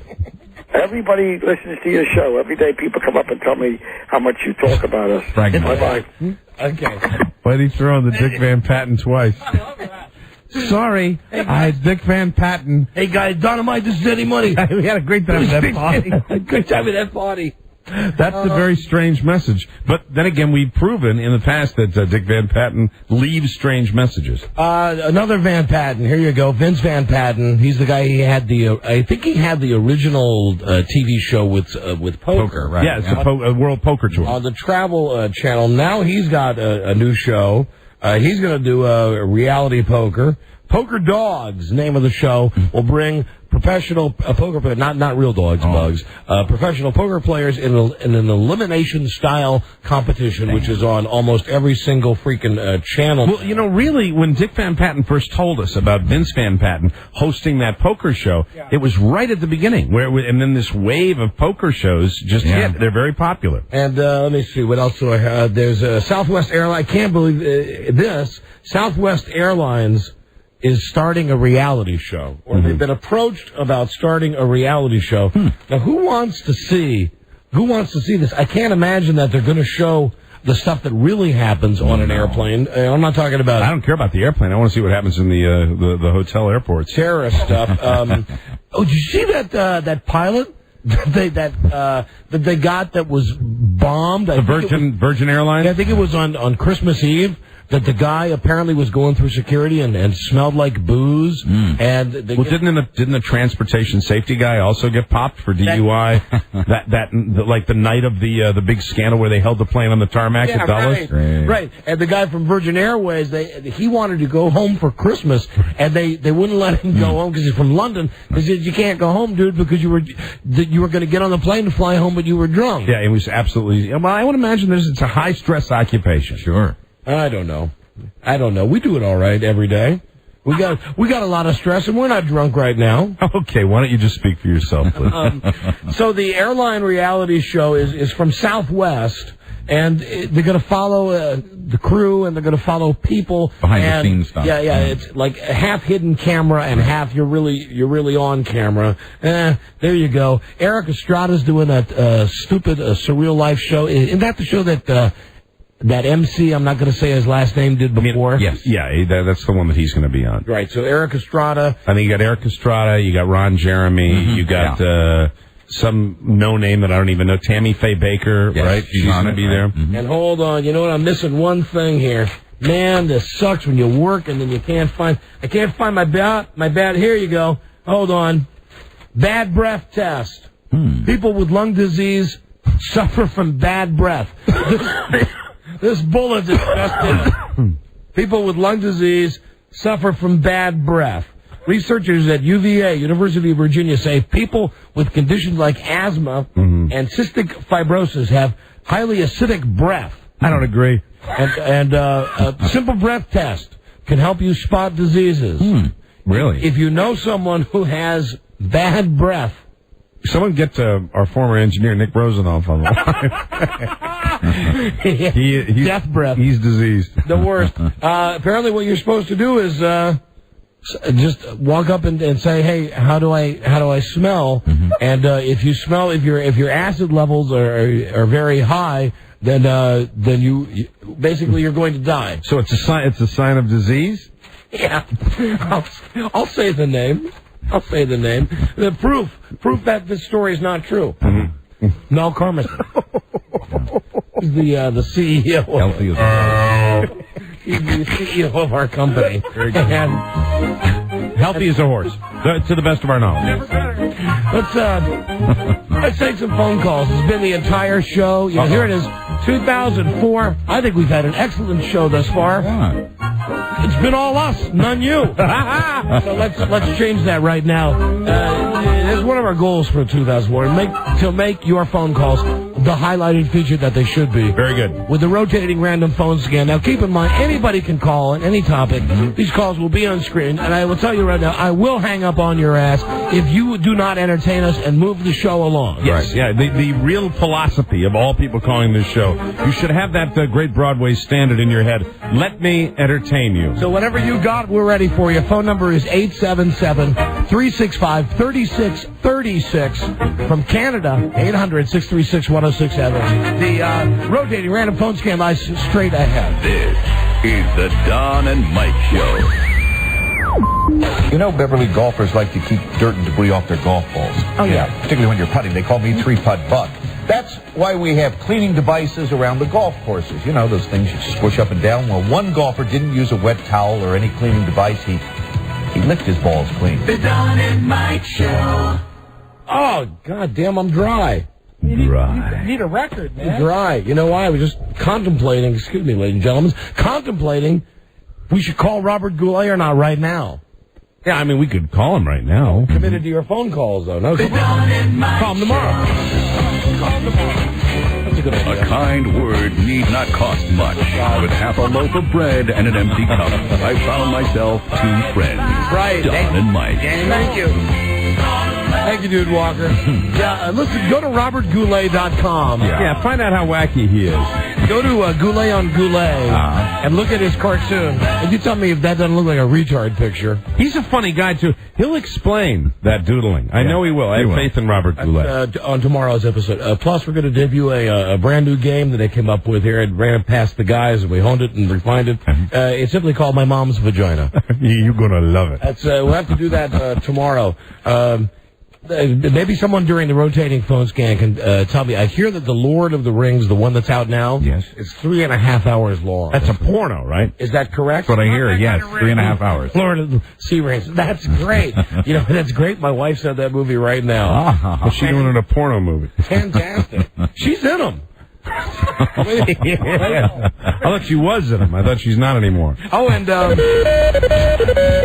this porno alert. Porno alert. I like the porno buzz that you got us this year. I've got them from both of you. Yeah. The Jenna Jameson virtual sex. Interactive, Liked it. I burned out on it after a day, though. You got yours, right, Mike? Yeah, I thought. Oh, I got to tell you something right now. What? When we were leaving on Christmas night. Yeah. Did you get 2 of them?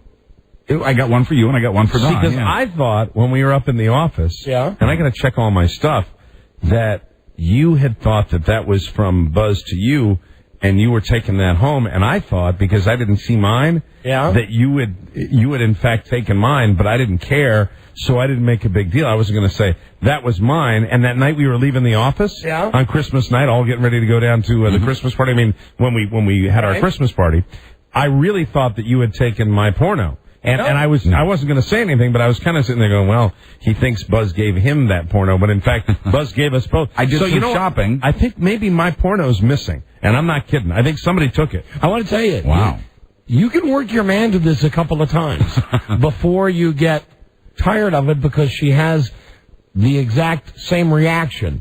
Well, there's nobody that picks out better porno than me. It was Jenna Jameson. It was interactive, and I looked around, and this is the thing to get this year. When you say interactive, what do you... Here's the thing. Here, Don will explain. Here's the thing. You put the DVD in, you sit down, you press the button, and you can select her to be... you can be having sex with her. She can be on top. Is mine still in the office, or did somebody steal it? It can be from below. You can diddle her with various objects. A guy diddles her using his digits. And then there's oral. You can watch someone performing oral on her, or she's choose the position or the technique that she's performing oral on a guy, and then what a treat. And then at the very end, when you're and that is fantastic. My only complaint with this, I think somebody ripped me off on one of the. When the man achieves, Joan didn't take mine, Rob. When the man achieves, they put like a cheap special effect. It's not the real that thing. Appears to shoot hand lotion. Yeah. Like, what do you mean a cheap special effect? I'll have to bring it in, or someone who has the tape. It looks like a laser. Oh, that's unfortunate. Well, that's not right. No, you want real. That. Oh, but in the end, it's real because she's got it on her face. Yeah, but I mean, when you actually see the famous shot, there's one scene where you do see the money shot. And is it all Jenna? Yes. Jenna Jameson all the way. But then if you watch when the guy's taking her from behind, and you crack me up. And she goes, she achieve on. It looks like something like a cheap Star Wars. Oh, because the guy obviously wouldn't be capable. I don't know. Even in an interactive video with that many, unless he was some sort of Superman. So, but you enjoyed it? Yeah, enough that I'm thinking about watching it tonight because my wife's not going to be home. She could be out at the movies. Try a new combination. 3 hours. Keep it fresh. Let me see. Number 2 movie, The Lord of the Rings is number 1. Then cheaper by the dozen. And Something's Got to Give. And I saw Something's Got to Give, and I wanted to mention this. I like Jack Nicholson, and I liked him fine in terms of endearment. Mm-hmm. But that's all he does now. And it's okay. What, is tearjerkers? No, he plays the old guy that's almost not hip, but is still hip. And well, I liked As Good as It Gets. Yeah, I did too. And now here's a clip from. Yeah, I don't remember. There he is from Something's Gotta Give. Yeah. Are you penalizing Jack Nicholson for getting old? Yes, I am. You don't accept it. But the thing is, he's not getting old because I saw a great picture in the National Enquirer. The one that has Cher on the cover. It's an entire full page of Jack Nicholson at the premiere of Something's Gotta Give. And it's his face, it's all blown up. He has a little ring of Coke around his nostril. Really? Did they mention that in the Enquirer? No, but the headline is... hey Jack, what's up your nose? Oh, you mean they really show that? Yeah, and you could see because imagine it's a full size picture of his face. I don't understand why everybody gets so uptight. I've got boundless energy. Take it up the full page. Wow, and it's just his nostril, and it's got Coke all over. Got any hard shells? Anyway, he's not bad in that movie. You went to see that movie? Yes, I did. Chick flick that your wife wanted to see. Well, it was my choice. The only one I tell you that I'm not going to go to see goddamn Cold Mountain. I'd like to see that. I'm not going to see Mona Lisa Smile. Oh, what's that Mystic River? Mystic River. That stinks. No, that looks great. No, there's nothing good out now. I hate to say it now. Right now, the movie I've already seen, the Jack Nicholson. Look, I know. I'd have to say that the Ben Affleck movie's the best movie. Yeah. None of your movies are out there because Arnold Schwarzenegger sits in the governor's office. Yeah. All right, phone scan time. 877-365-3636. Yeah. Now recklessly. Here we go. Your phone calls. Live, unscreened, unscripted. Hello, Don and Mike. Don and Mike show. Yellow. This is not a good start. Hello. Hello. You're on the air. First call of 2004. Or maybe not. Have we taken any calls today? No, I don't think so. Hi, you're on the air. Can you hear me? All right. Hello, Don and Mike show. Can you hear me? I'm sorry, that one also has to be vetoed. Don and Mike show. You're on the air. Good afternoon, gentlemen. Hey, buddy. Hey, you guys have a good holiday and good New Year's? Have you been listening to the show today? I just got off of work and got... Right. Hi, Don and Mike show. Phone scan. Don? Oh, hey, crying guy. How you doing? Hey, Happy New Year, man. Same to you. I am glad I heard about the cruise. I'm sorry, and then Bart got all upset, but that's okay. And Mike? Yeah, buddy. Yeah, crying guy. You got a really young girlfriend, huh? Yeah. You tapping that ass? Oh, God. Oh, dear me. Oh, crying guy. Don and Mike show. Phone scan. Hello. Hi, Don. This is Meredith. How are you guys? Hi, Meredith. We're doing great, thank you. I am calling with a disgusting fart story. It makes me sick every time I think of it, but I'm going to tell it to you quick. Sure. My husband is 5 years older than his sister. When he was 17, she was asleep on the couch. He took his pants down to his knees, sat over... Thank you. Hi, Don and Mike show. Phone scan. Hey, Don. Hey, Mike. How you doing? Hey, buddy. Hi. How are you? I'm good. Hey, Don, I got a question for you. What? Yes, sir. What? About what? About cigars. Sure. All right. I like smoking cigars, but I don't know which ones to smoke. And every time I go in a tobacco shop, all the guys just look at me like I'm an idiot. Because I don't know what I like. I know I like Excalibur cigars. No, actually, Don told me this just when he came back from his cruise. There's a new cigar. It's not made actually in the traditional places. It's made in Poland. So that next time you go into a cigar shop, tell them you want to smoke a pole. Thank you. Thank you. We're here all week. Don and Mike show. Hello. Phone scan. Yeah, you're on the air. Hey, I heard an interesting rumor. You guys have proven half of that rumor. Britney Spears got married this weekend, yes? Yes, to Jason Alexander, but not that Jason Alexander.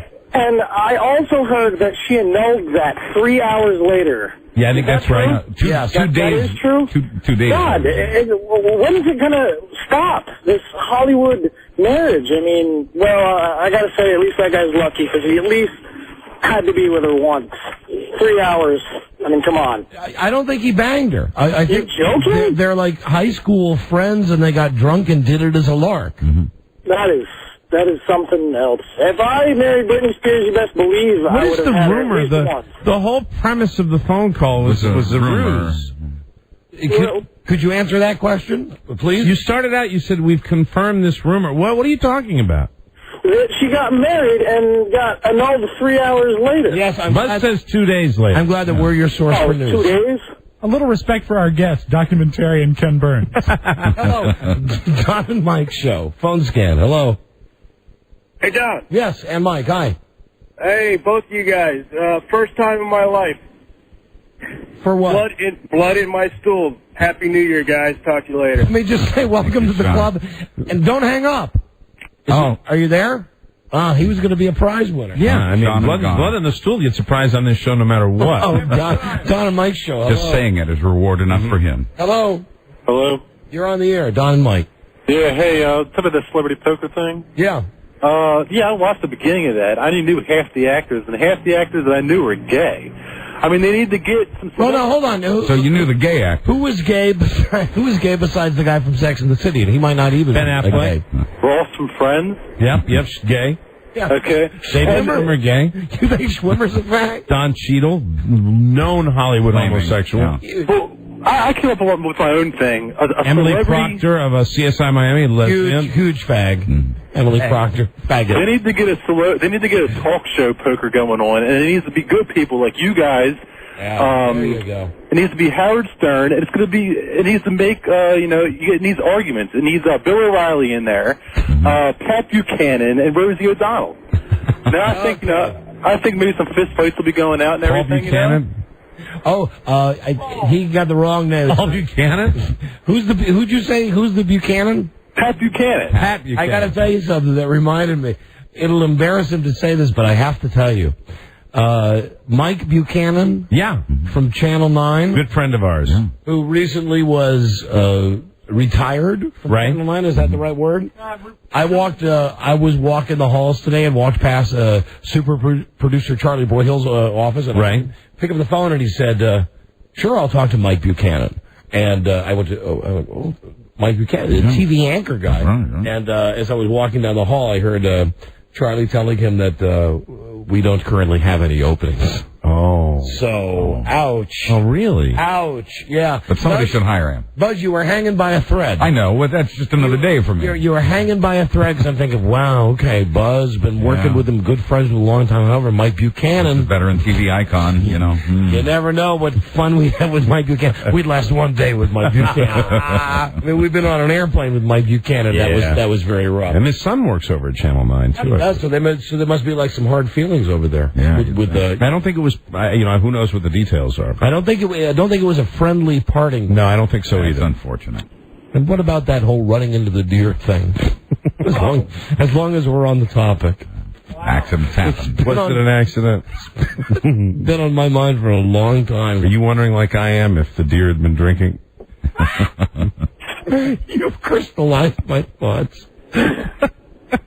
Shazizzle. on my emergency shout out Fanizzle. Don Mike, hello. Listen, here's all I know is that the guy's doing a morning television show. So he's got to be up like at 3 o'clock in the morning. Right. Mm-hmm. He's driving. He's a guy. He's under a lot of pressure. He's flipped out before during crises. Driving home, hits a deer. Yeah. Late in the afternoon. Just a thought. You never know. And then the next thing speculation. He's out the door. He's gone. Yeah. Good guy. Yeah. What he's done, even if he... Wonderful guy. He's done plenty worse. Mm-hmm. I mean, God, he did that thing. He did that thing with the Scouts. With what? You know that thing with the Scouts? You know, with the... when they had the famous story about when they had a tour coming through Channel 9. Oh, where he took his pants off? Yeah. That was just a prank. It's an innocent prank. He was just funny. Did he drop down an airplane with us one time? More than once. Yeah. What, Robbie? I think that Scout story was J.C. Hayward. Hello. Why is Mike Buchanan looking for work and Joe Krebs is still on TV? Yeah. Yeah. I mean, really, that's not right. Take a memo, dear God. Yeah, absolutely. Barbara Harrison and Joe Krebs, union muscle, I think. Limp their way through every morning over at Channel 4, and Buchanan's out there, you know? Yeah. Come on. Oh, and hey, listen, for our friends in Charm City, I saw Hair Lip has moved from Channel 2 to Channel 11. Stan Stovall? Stan Stovall. Let's kick him off the broadcast, okay? Hello, Don and Mike show. Hello. Phone scan. Hey, what's up? Hey, you're on the air. Hi. Hey, how you doing? I wonder if you saw the celebrity poker show that featured Mark Cutback Davis and Bob Jungle Death Gerard. Those guys are fags! Hello, Don and Mike, phone scan. Hello, you fat bastards. Hey, you son of a bitch. It's good to have you back on. Michael. Yeah. On Best of, you were discussing how to make eggs with hats and coats. Mm-hmm. Can you tell me how to do that? Yeah, real quick. White bread, wheat bread, doesn't matter. Take a juice glass, a regular drinking glass, and you twist the juice glass inside the piece of bread to make a hole. Okay. Then you take out the little hole. You got a little hat. That's your little hat. Yeah. Pull that out of the juice glass, and you put a little butter in the pan. Okay. In the middle of the bread? Yeah. You put the empty whole bread in the pan and crack an egg into it. Fry an egg. Flip it over, and then on the side, if you got a little room there in your pan, you toast your little hat, and then put that on top, and you're all set. You're good. Sweet. You're good to go, and it's fantastic. But I do have to give you one warning: there may be some blood in your stool. Don Mike, hello, but then you get a prize. You get a prize on the Don and Mike show, and serve with a quart of vodka. Try it on warm bologna. It's fantastic, and with oatmeal. You still got the mother-in-law thing happening. I still don't understand with the milk on the oatmeal. I mean, it was milk soup. It was just like tepid. It was too much milk soup. Mm-hmm. Room temperature soup with little lumps of oatmeal floating in it. Mm-hmm. For God's sake, she's living on borrowed time, Buzz. Let her have her. You intolerant bastard. her wet oatmeal. Hello, Don and Mike show. Don? Yes, hi.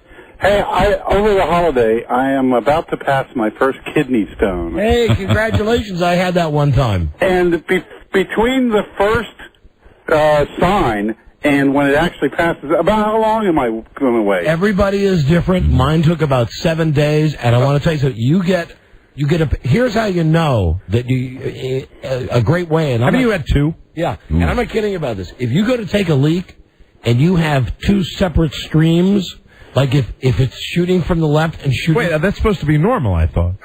Shooting from the left and shooting from the right? That's been me for the last 10 years. I got news for you. You got a kidney stone. And you wait till it works its way up.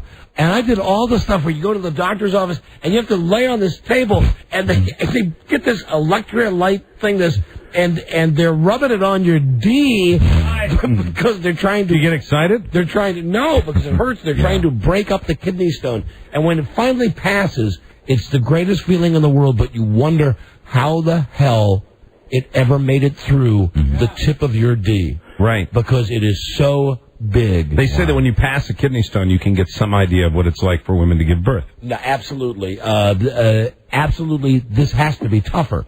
More painful? Yes. Well, it's right into the most sensitive part of your genitals. Yeah. So this period of the calm before the storm that I'm in now, so that could last up to a week. It's nothing. With me, it lasted a week. It's nothing. If it gets to that point where you feel like it's in the canal thing, can you break it up with a hammer? Listen, I'm serious. That's awful. I wish you good luck. Well, thanks very much. I just can't wait for it to get over. Oh, no, not again. I thought in 2004 we weren't going to do that.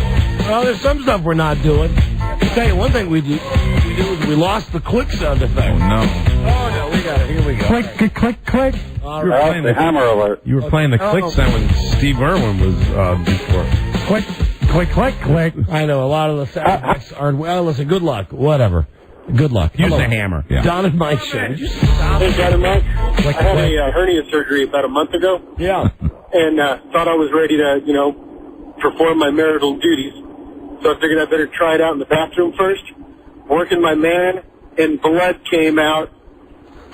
Blood came out where number 3 was going to come out? Yep. That'd be just about the most horrible. I did have one, and it was blood. Was it all bloody? It was disgusting. Mike, we have an official end to the phone scan. Hey, very good. Good yes, ending. We have an official end, and we have a winner because you're the last caller. Yes. So, when you achieved, when blood came out... Because I was scared to even try it, I'd been... But was there pain with it?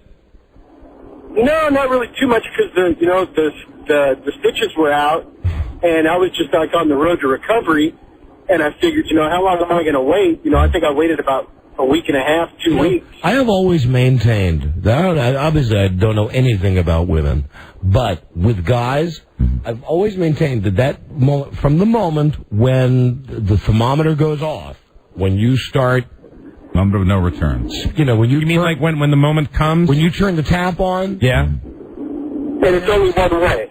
There is nothing that you can do to stop it, and you are so occupied in that moment. When it actually begins. I mean, yeah, you can feel it working its way out, and then when it gets to the top, that's when, I mean, some guy can walk into your house and could say, hey, how you doing? I just burned your wife at the stake. I'm driving away with your car. I got all your money. I've killed your whole family. Said, please let me finish. And you wouldn't even, it's involuntary. That you would, involuntary, you actually have to finish.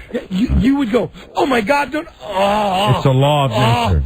Oh. Yeah, I mean, well, you get to that point, I think you're absolutely right. There's nothing you can do to stop that. And then you'd get done and you'd go, well, my wife's dead? What if oil would have been involved? That's what that'd be like The Exorcist. With your wife, gosh, that'd be horrible. Well, you taste copper. Buzz will tell you that you can stop at that point, right? Well, yeah, maybe not at that point, but just I don't know. Sort of. It was more scary than anything else. I will tell you something weird that happened to me, though. Did you go out afterwards for a strawberry parfait? Don't delete this out. I cut myself shaving. And see it. I like his answer. On my face. Where were you shaving? It was a turnaround. That's a turnaround. I missed that line. I'm glad we replayed it. Hey, my friend, what is your name? My name is Tony. Hey, Tony, where are you from? I'm from Sacramento. Beautiful, Tony. You got the Lara Croft Tomb Raider Cradle of Life prize pack. See Lara Croft on pay-per-view. Comcast Cable for your chance to win. Plus, you won the DVD copy of Sex and the City, the complete 5th season. Now available on Vivid and Vicious from HBO Home Video. Available wherever DVDs are sold. Thank you for listening, my friend. Always. Good end to a good phone scam. Excellent. In a world where owning a radio was strictly forbidden, one man found a way to bring good news to his people. Buzz. He made it up. There you go. Now you see. Now this has worked out. Look at this. Dare I say this? Almost perfectly. Fantastic. Now we've got plenty of time left for news and comments. Happy New Year. Yeah.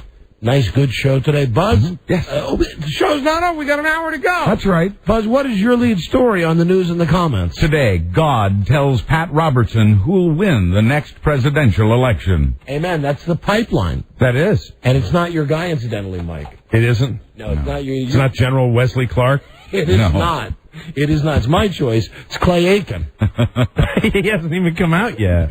Way to spoil it. Yes, he has come out. Stay tuned, everybody. Stay tuned for news and comments coming up on the Don and Mike Show. Speaking of that, I can't believe it. We're in the car the other day, and we're just flipping around because every station plays the same song over and over again. So I'm just trying to find anything, and we go to a soft rock station. I said, oh, another song's okay. I can live with this song. Yeah. We're driving along for a couple of seconds. The DJ comes on and goes, soft rock. That's the latest from Clay Aiken, Invincible. Oh, no!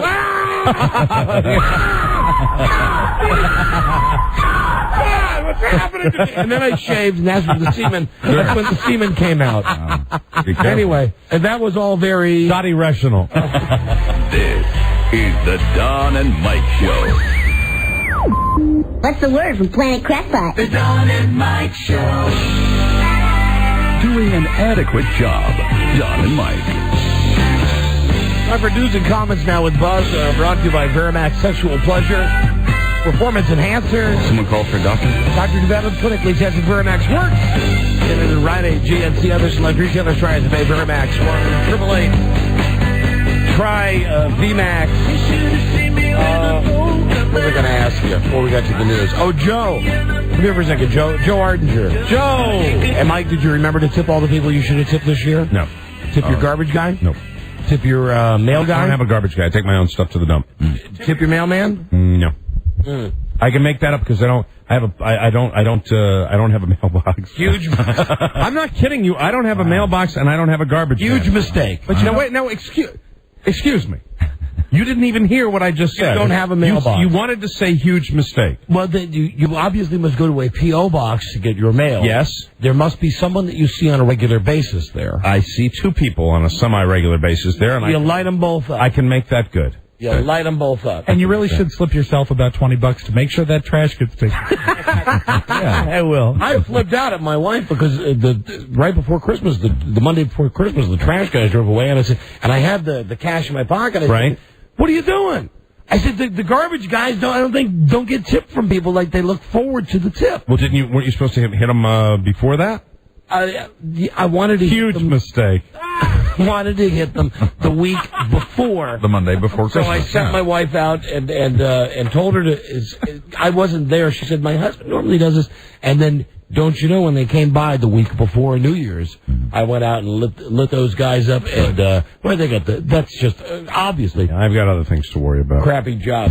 But I wish you the very best, and I hope that your life is not dismantled at any time in the future. But you have to tip the following people. You have to tip the guy that brings your newspaper. Right. You have to. You have to. I don't take the paper. Tip your garbage guy. I really don't. And most importantly, tip your mailman. Right. Excuse me? Oh, hold on. And the recycling people. Hold on a second.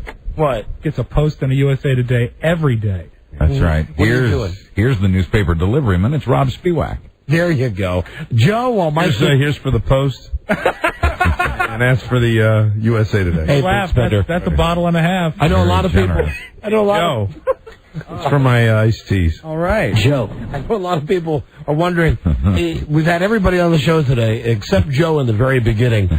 Joe was telling me during a break how he spent New Year's Eve, and I thought it has nothing to do with the news buzz. Okay. But it's Joe. So Joe, how'd you spend New Year's Eve? Well, my girl and I weren't feeling very well. We decided to stay in for New Year's Eve, and we decided to do a little cleaning around the kitchen, the junk drawers and stuff like that. Nice. Cleaning out, I know, I'm a big spender. But anyway, cleaning out one of the junk drawers, I found Ross Valerie's phone number. The guy from Journey.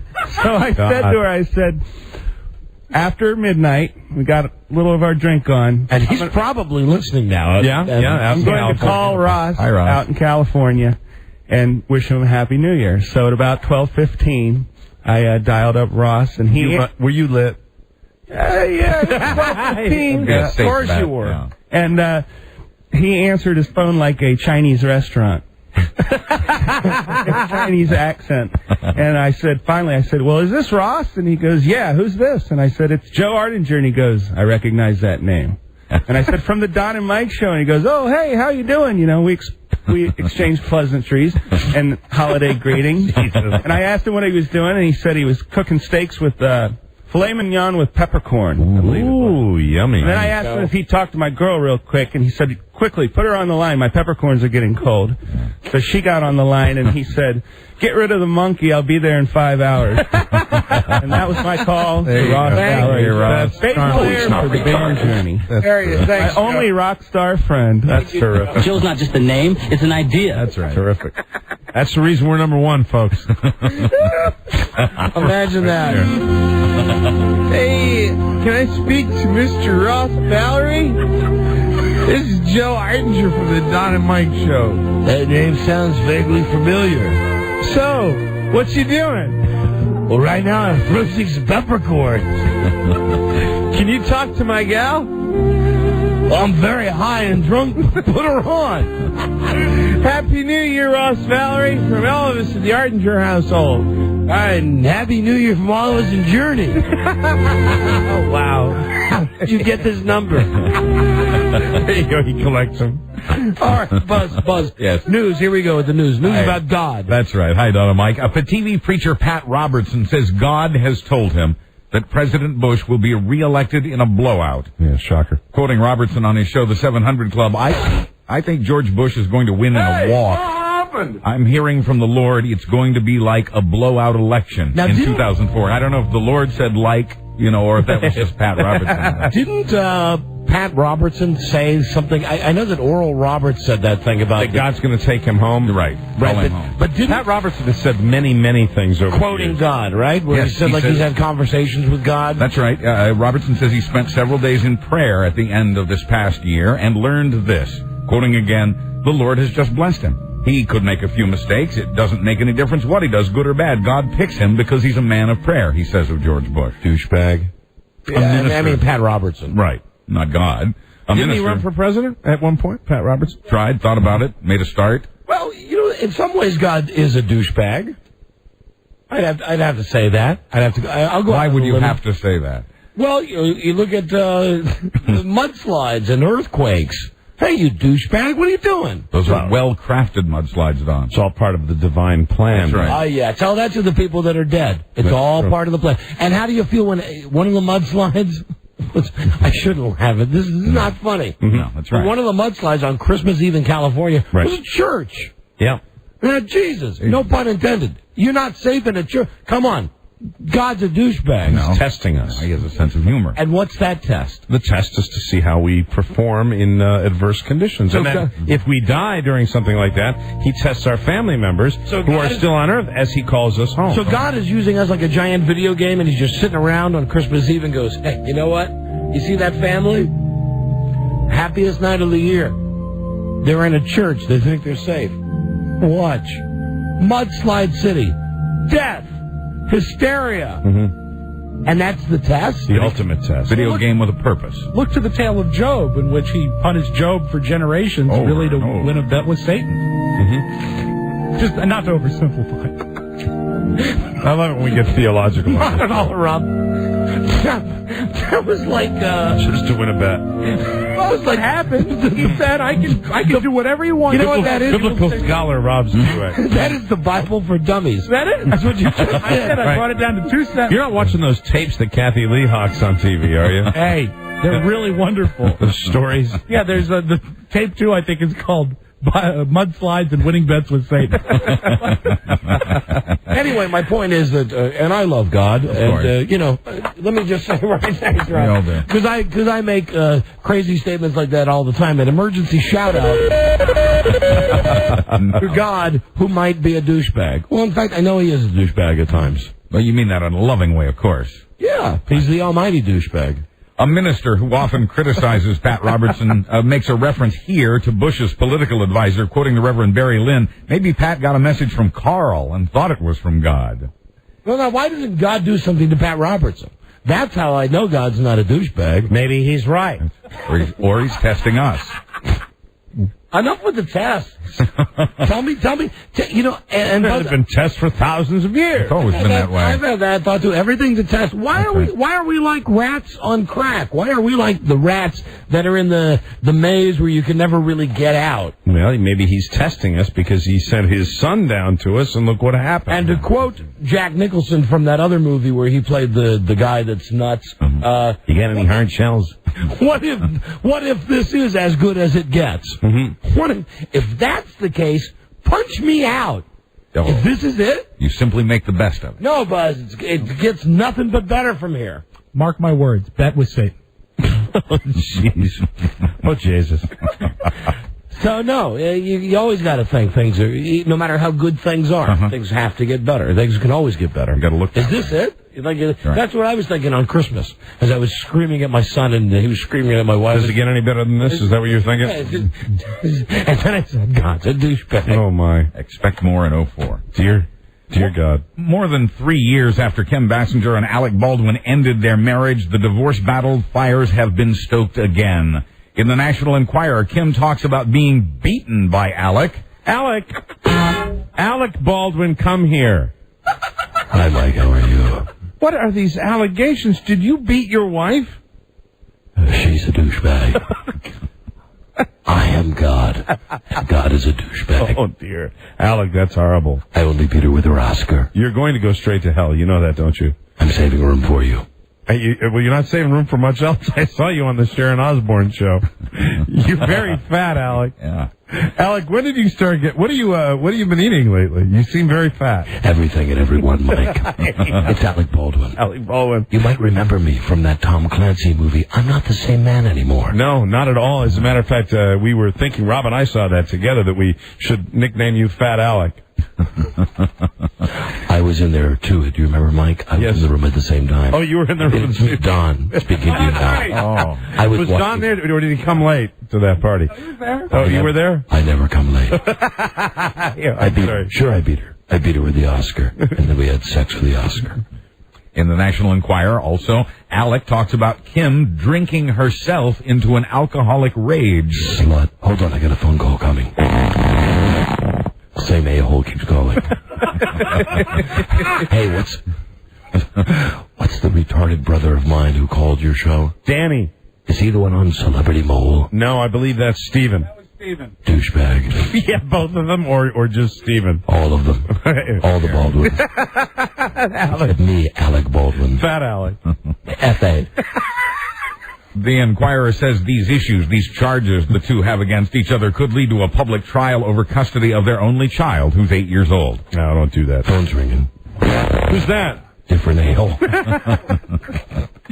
Happy New Year. Movie prices are going up again. Oh, dear. 2 major theater chains are raising ticket prices, have already done so in New York by another quarter, pushing the admission price in the Big Apple to over $10 for the first time ever. It's now $10.25 to see a movie at Lowe's and United Artists in New York. Other cities will likely see increases as well. They still play that theme song at Lowe's, Buzz? I don't think they do. Come on, Buzz, give it to us. Can I? Old school. All right, now he's reaching up to get something. You still got the tape? Man, I don't know if this thing still plays. Right, make it happen, Buzz. All right, here we go. Push the button. It's not going to work.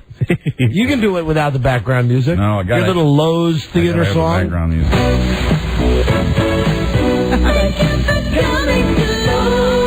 Sit back and relax. Enjoy the show. How long has he had that? Love the great Hey, jingles. Robbie, grab that cart, would you? I gotta run the level. Gotta remix that. You're low. Yeah, you run it so low I can't even hear it, so I can't sing along. No, I think it's important for Don to run It was the level too hot at first, but no, because I know what you're going to do. You're going to fade it out, and we won't be able to just hear me. No, and I can't sing. Not at all. We like having you sing that song. That's You're why nuts. I brought it up. There are 2 songs you sing. You sing that "We're Coming to Take You Away," Which is really more of a chance. Hey, ladies and gentlemen, Buzz Burbank. Thank you for coming to Lowe's. Sit back and relax. See? All right, one more time. I told you you'd do that. It was only kidding. That was just a joke, Buzz. It's his favorite movie theater chain. I love jingles. That's a great jingle. Mm-hmm. It's a monumental jingle. It really is. Where were we? Here we go. Go ahead. Thank you for coming to Lowe's. Sit back and relax. Enjoy the show. It's our news, man. Buzz Burbank. It's a great mix. All right. I'll tell you, I wouldn't have paid $10. The only movie I saw was that Something's Gotta Give. Yeah. I wouldn't pay $10. I think I paid like $9, although we aced it. That the movie was supposed to start at 4:15, and we did not get into our seats until 4:35. So I was flipping around. I was flipping out as we were standing. And you got there right when the movie started? Around, yeah. And as we walked in, the thing came up with the dun, dun, dun, dun. Did they show any first-run movies on your boat when you were on there? Yeah, except they were all cleaned up. Oh, yeah. Oh, really? Edited for family. Because when you've got kids that can watch a movie... They got Poseidon Adventure? There you go. That's perfect. But they... You can't top that. We've already talked about Titanic, and you've got Poseidon Adventure. There's nothing better. What they would do, though, is they would, instead of just deleting a scene, they'd have the guy say the bad word, and then they would dub in. It was obvious. Never mind, because you guys are never mind. It's got to be a morning after. It's a great movie. The Shelley Winters upside Shelley down. Winters, Ernest Borgnine. Oh. Jack Albertson. Come on, Chico. And Chico, you got to find a way out of the ship. what about Red Buttons? Red Buttons in that? Mm-hmm. Yeah. Gene Hackman. Right? Hold on a second. Or was that 2? No. He's Gene three. Hackman's He's in the original? And Leslie Nielsen is the captain. That's right. Who bites it. Look it up. Hold on a second. Here you go, guys. Wait a minute. Looking something up? Yep, you bet your ass I am. Poseidon Adventure, great thriller. They showed it on AMC about 40 times last month. It was fun. Get away from it. Poseidon Adventure. You got a jingle for me, Rob? I do. You got a jingle? Well, hold on. First, let's a word from our sponsor. We'll be right back. Thank you for coming to Lowe's. Sit back and relax. Enjoy the show. Under 13, not a bit without parents. How you doing? My name's Donnie Douchebag, and this was for my friend Mike and his girlfriend Carla. There's got to be a morning after. She was not alive when this movie was released. Hold on through the night. There it is. This was from that movie. That's right. We have a chance to find the sun. McGovern. Yes. Freaking you. Oh, my God. All right, Buzz. It was Hi. lovely. Hi. Oh, that's my alma mater. P.U. F.U. Rush Limbaugh's lawyers have convinced the judge to keep his medical records sealed for at least another 2 weeks. Prosecutors say they expect to find in those records proof that Rush went doctor shopping to find doctors who'd write prescriptions for the pills to which he's addicted. And the cabbage. There's got to be a morning after. There will be if I can find this Oxycontin. If we can hold on. Have you seen any of the stuff that they run in the clips on the news of him? I guess on his radio show that Clear Channel allows their shows to be streamed over the web. Right.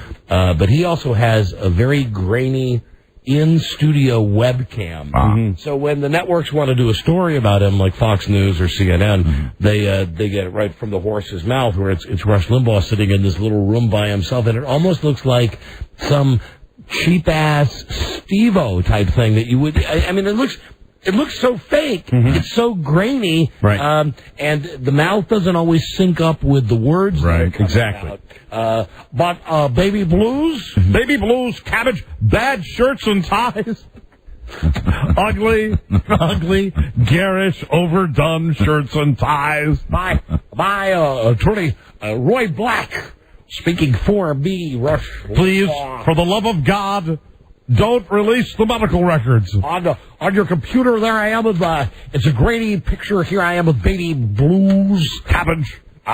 Withdrawal symptoms now. Must have pills. Wilma. Morbidly obese. Wilma. Meet you at Denny's, formerly known as Sambo's. Having trouble breathing. Require pills now. Little black Sambo. Trying to spin out of jail time. Limbaugh's lawyers say bringing out the medical records invade Rush's privacy and his doctor-patient confidentiality. Public figure must be released. See, here's the thing, Buzz. If what is indicated is true, then... I don't know if it's against the law to do this. I read about the guy from Friends. Who's not the dumb guy? Matthew Perry? Yes. And that's not saying a lot, that he's the not dumb guy. Yeah, well, he's the only not dumb guy. How you doing? I know, that's Joey. Right. That's the guy that met LeBlanc. So I had read that this guy, Matthew Perry, when he was going through his thing with pills, that what he would do, he would have whatever his malady was, he'd go to a doctor, and then the doctor would write him a script for pills, and then he would just look in the phone book and find the next doctor, and he'd go in, and of course he's the guy from Friends. Yeah, the doctors immediately do the same prescription. So he goes and he says, listen, I hurt my shoulder or whatever, and they go, oh, here's 50 pills. So I'm getting, from what I remember reading, Matthew Perry had 20 different pharmacies in the Los Angeles area and 20 different doctors, and he went pill shopping with doctors, and I don't think he got arrested for it. I mean, I hate standing up for Rush Limbaugh, but I don't know, even if he did that, I don't know if he broke the law. Did he? I don't think he did. I really don't think it was for his own use. I don't know if there's a law against going to more doctors and getting more prescriptions for it. It all centers around stockpiling. And Rush Limbaugh, EIB, want us to sue suppository. You might wonder where I'm storing the majority of these pills so they can't be found by anyone. Oh, that reminds me, God, this is too funny. Something with those, small town news, this is true. Last week when we were at the Ocean, in the Ocean City newspaper, free paper, but they'd report real stuff like police action. You get it at the Safeway every Friday. There was a story that got cops and robbers, and the story was The headline was something like, maybe somebody out there listening on 96 Rock has this story. The case not all it's cracked up to be. And it's written that real small town way, that police were watching, whatever the guy's Joe Blow of whatever city on suspicion of narcotics. Right. And they couldn't figure out how they would know this guy was going into a crack house and he was dealing, but they couldn't, every time they stopped him, they couldn't find anything on him. And finally, somebody rolled over on the guy, literally, and one time they caught him coming out of this place, and they said, okay, that's it, freeze, and he said, hey, I got nothing on me. And they brought him to the station where they looked in his butt, and they found out that in his butt, now, according to the newspaper, Frampton napkins, he had, I think, 12 rocks of crack. Oh, my God. And something like 6 to 10 individual packets of Coke. And think about how far up his butt. Oh, absolutely. That would have to be. Well, I mean, you'd probably, if it was napkins, you probably couldn't put it all the way up there because you'd tear it trying to get it out. He probably had it between the pillows. Yeah. Well, that's probably where he had it. Much like cabbage man. Right. Rush Limbaugh. Get me some fine linen napkins. Because when you said that, that's where I hid them. That's where I keep them. Made me think of that story. Baby Browns. Oh. Delicious Baby Browns. Baby Reds. These taste like root beer.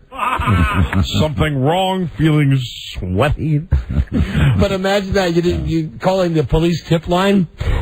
Hey, listen, I don't want to give my name, but I just want to say, all right, the guy's name is Alan Limewand, and when you pull him over, look up his rectum.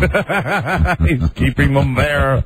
Must have right now. I'm a human Pez dispenser. George Michael. Oh, God. He had nothing to do with that. When she's not having an ill-conceived wedding to a high school sweetheart, Britney Spears finds time to trade insults with fellow Pop-Tart Christina Aguilera. The two singers, who were in the Mickey Mouse Club TV show together and both kissed Madonna recently, are sniping at each other about their careers and personalities. Referring to a rehearsal together, Christina said this about Britney. What? She seemed very distant. She seemed nervous. She seems like a lost little girl who desperately needs guidance.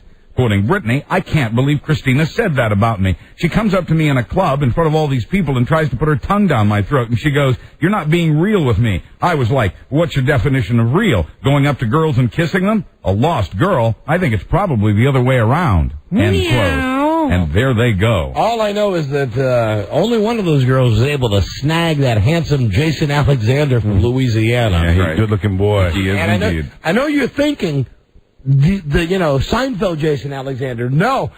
Imagine this. Yeah. There's another guy with the same name in Louisiana, and dare I say it, better looking than George Costanza. Really? Wow. Yeah, well. Hard to believe. I don't know. I've seen the pictures. I think it's a tie. And have we ever done that? Who would you do? Christina Aguilera or Britney Spears? Oh, Britney Spears. Britney. Heartbeat. Christina over here, yeah. Christina maybe a year ago. Have you seen her lately? She's a little thinner. Yeah, and if they were cookies, fried. They were cookies. Who would you eat? Aguilera. Yeah. Britney. I'd eat Aguilera before I'd eat Spears. If they were cookies. If they were cookies. They were cookies. Yeah. And there's the picture from Yahoo. There's the picture of the Yahoo. Look at that. Better. I saw it in black and white. You got to see it in oh color. My God, he's Geek the Geek. The guy that got married and got an old Britney Spears. Hey, it looks like a taxi cab coming down the street with both doors open. Be a bigger dude, this big unibrow. Got the ears, got the Prince Charles ears on him. After they settle the annulment, who's going to get custody of his Camaro? Trans Am, Robbie. Oh, forgive me. Black. Sorry, yes. Black Trans Am is what it's trademark. You're right. That's his trademark. Hillbilly. The Black Trans Am. The Smokey and the Bandit one. I likes it. That's the guy. Buzz, hold on right here. Yes. What's next when we come back? Well, Jennifer Aniston has the best overall hair. You're goddamn right. Pubic, right? Hey, we'll be right back. This is the Don and Mike Show. Gosh, I hate to interrupt. It's all been so incredibly fascinating and entertaining and instructive. Really, the time has just flown by. The Don and Mike Show. Master haters, Don Geronimo and Mike O'Mara. So I'm just looking at our affiliate log. Looking at our affiliate log. Thank you. And I think the only... Any new ones? No. I'm kidding, of course. I think the only city that we have left in the playoffs now is hey there, the Packers there. WNFL, right? Right, in Green Bay. Very exciting, right before overtime yesterday when they had the coin flip. Now, we're also on in Seattle, so no offense, but that quarterback for the Seahawks, Matt Hasselbeck. Yes, the other Hasselbeck boy. What a rube this guy is. That he's as happy as a pig in ass. He could be a member of the family that Paris Hilton and Nicole Richie are living with, as far as I'm concerned, because it's the beginning of the fifth quarter, and they could do the whole spiel with this. This game will only have one overtime, and unless nobody wins, and it goes on forever, and someone wins. Call it in the air, heads or tails, and you hear him say heads, and then he leans over and into the ref's microphone. Now, I don't know if he meant to or not. Rob, you give me a little reverb here? Yeah. Can you do it very quickly? Thank you, dog. Right there. You're in the stadium. Which one? Which one? 1, 2. Which one? Two. Okay, so this is what you hear. Heads. So then it goes, heads it is. Which side? And you hear, the whole stadium hears us. We'll take the ball, and we're going to score. Oh, that's cute. You should have heard it. Acting crazy now, ain't they? We'll take the ball, and we're going to score. Enthusiastic. Didn't really work out that way. Funny, it was just 5 minutes later he threw the interception that Al Harris ran back. And you gotta love, I don't care whether you are a football fan or not, if you like sports in any way, that Brett Favre story rocks. I mean, I hope I'd like to see him go all the way. I think that's a lot of fun. Yeah. Sorry about your Ravens though there. Yeah, that was a tough game. Tough game. Tennessee's a good team. Baltimore's a good team. But I know you got you got a rooting interest in these playoffs. Yeah, like them all, except the team where I live.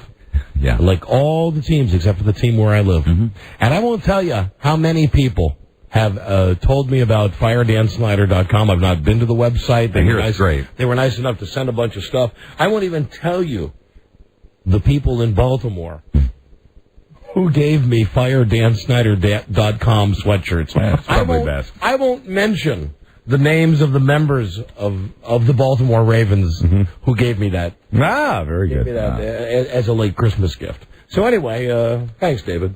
Now, well, what's he got to lose? Yeah, really. Right? What's he got to lose? And listen, my advice to you, David Modell, if you're listening right now, I already talked about how smart I thought you were before. Go to Arizona.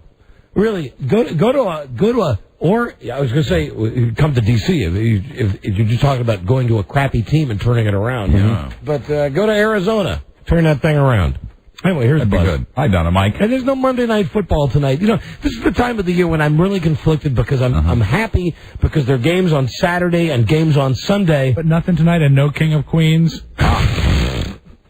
I've adjusted to the fact that King of Queens is not on Monday night. Not me. Good. But, Just a couple of months till spring training, though. I was just realizing, looking at the schedule today, looking at the calendar today, that this weekend is it. There are 2 games Saturday, 2 games Sunday, but then the following weekend, you just get the 2 games on Sunday. Right. Then you get the 2 weeks. Narrowing it down. Then the Super Bowl.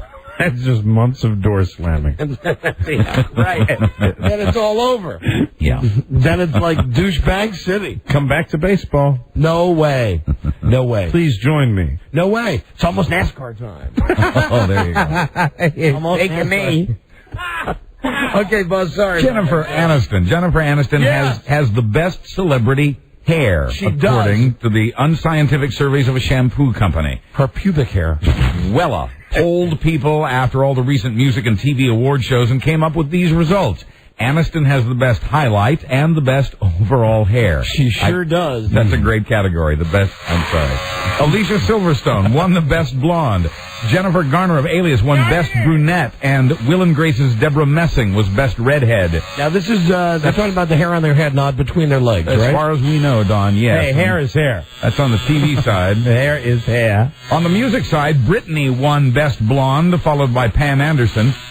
Christina Aguilera and Pink were singled out for having the worst hair, along with Jones' daughter, Melissa Rivers. The guy with the worst hair, Justin Timberlake. The guys with the best hair, the Queer Eye cast, along with Rob Lowe and Kid Rock. Kid Rock? Yeah, I know. Rock. Kid Rock? Stringy Kid Rock. Yeah, that's best wrong. hair. They like the stringy hair, I guess. Oh, come on. I mean, the other guy that Yeah, listen to us. We're incredulous. Kid Rock. Kid Rock? My God, he never rinses. In sports, Pete Rose. No conditioner there. In sports, Pete Rose has admitted for the first time publicly that he's guilty of the charge that got him thrown out of baseball. I'm shocked by this news, Buzz. We all are, Don. I am shocked. You believed in Pete, didn't you? I still do, Mike. After denying it for Charlie Hustle. Yeah. After denying it for 14 years, Pete now admits he did bet on the game while he was the manager of the Cincinnati Reds. Now let's see how Bud Selig can F this up. Pete Rose won for best hair, didn't he? He's always had a classic haircut. Best bowl cut. Pubic. Oh. Pete says he never bet against his own team, however. When baseball commissioner Bud Selig asked Rose why he did it, Rose answered, I didn't think I'd get caught. Here's the thing. First off, Pete Rose and all of this mea culpa crap, he could have saved everybody a lot of time 14 years ago if he would have just said, I did it, deal with it. It's all about money now. He's got a book coming out. Right. Mm-hmm. So this is why he's making the rounds and doing this. And let's face it, even if he gets in the Hall of Fame, right, don't you think he's made more in the last 14 years? He would tell you that he hasn't. But he's made more money because he's not in the Hall of Fame, because he goes up every year during the All-Star game and he's got his own booth up there. Mm-hmm. Yeah, and he's got the sympathy vote for people that, think that he's been maligned by Major League Baseball. But the fact is, really, you can make an argument that the fact that he waited this long to finally admit it, makes him look good, but I think it doesn't. I think he should admit it. If he'd done this years ago, he would have saved, a lot of people a bunch of crap. And then there is a part of me that thinks we have these athletes and I'm the worst at holding them up and glorifying them and loving them and idolizing them. But we have athletes that beat their wives, beat their kids, abuse drugs, abuse alcohol, kill people. Mm-hmm. They're all okay. This guy bet on baseball. Right. This is the guy that we're going to drag through the streets. This is the one we've banished. Well, he's admitted it now, and he's. Because, I think you're right though, because of his book, and it's a pop-up book. This just in. God says he's a douchebag. We got to wrap it up, Buzz. Finally, the New England Patriots have taken away a company's season tickets after one of the company's guests used the wrong restroom. The company had held season tickets for 20 years, but a judge is backing the revocation. The guest says the line was too long at the men's room, so after waiting as long as he could, he entered the ladies' room. The Pats say there's a behavior code at Gillette Stadium that improves, quote, the fan experience. I'm Buzz Burbank on the Don and Mike Show. All right, Buzzy. Sorry without a no. That's it. We got to go. See you tomorrow with the all-new episode. I have more than enough hair down there. Tomorrow we're going to try this brand new game, My Mom's Vagina. You're going to love it. And we'll see you then. Good day to you, sir. Good day to you, sir. Good day to you, sir. Good day to you, sir. Also, tomorrow, just maybe, Goulet on the zoo. That'd be great. Go to that website. Check out his cartoon, robertgoulet.com. All right, that's it. God made a bet with Satan. BM. Eaters. Till we meet again, this is Sammy Davis Jr. saying, be kind, be nice, and I hope the next performer has the pleasure of having as nice an audience as you've been tonight. And let me leave you swinging.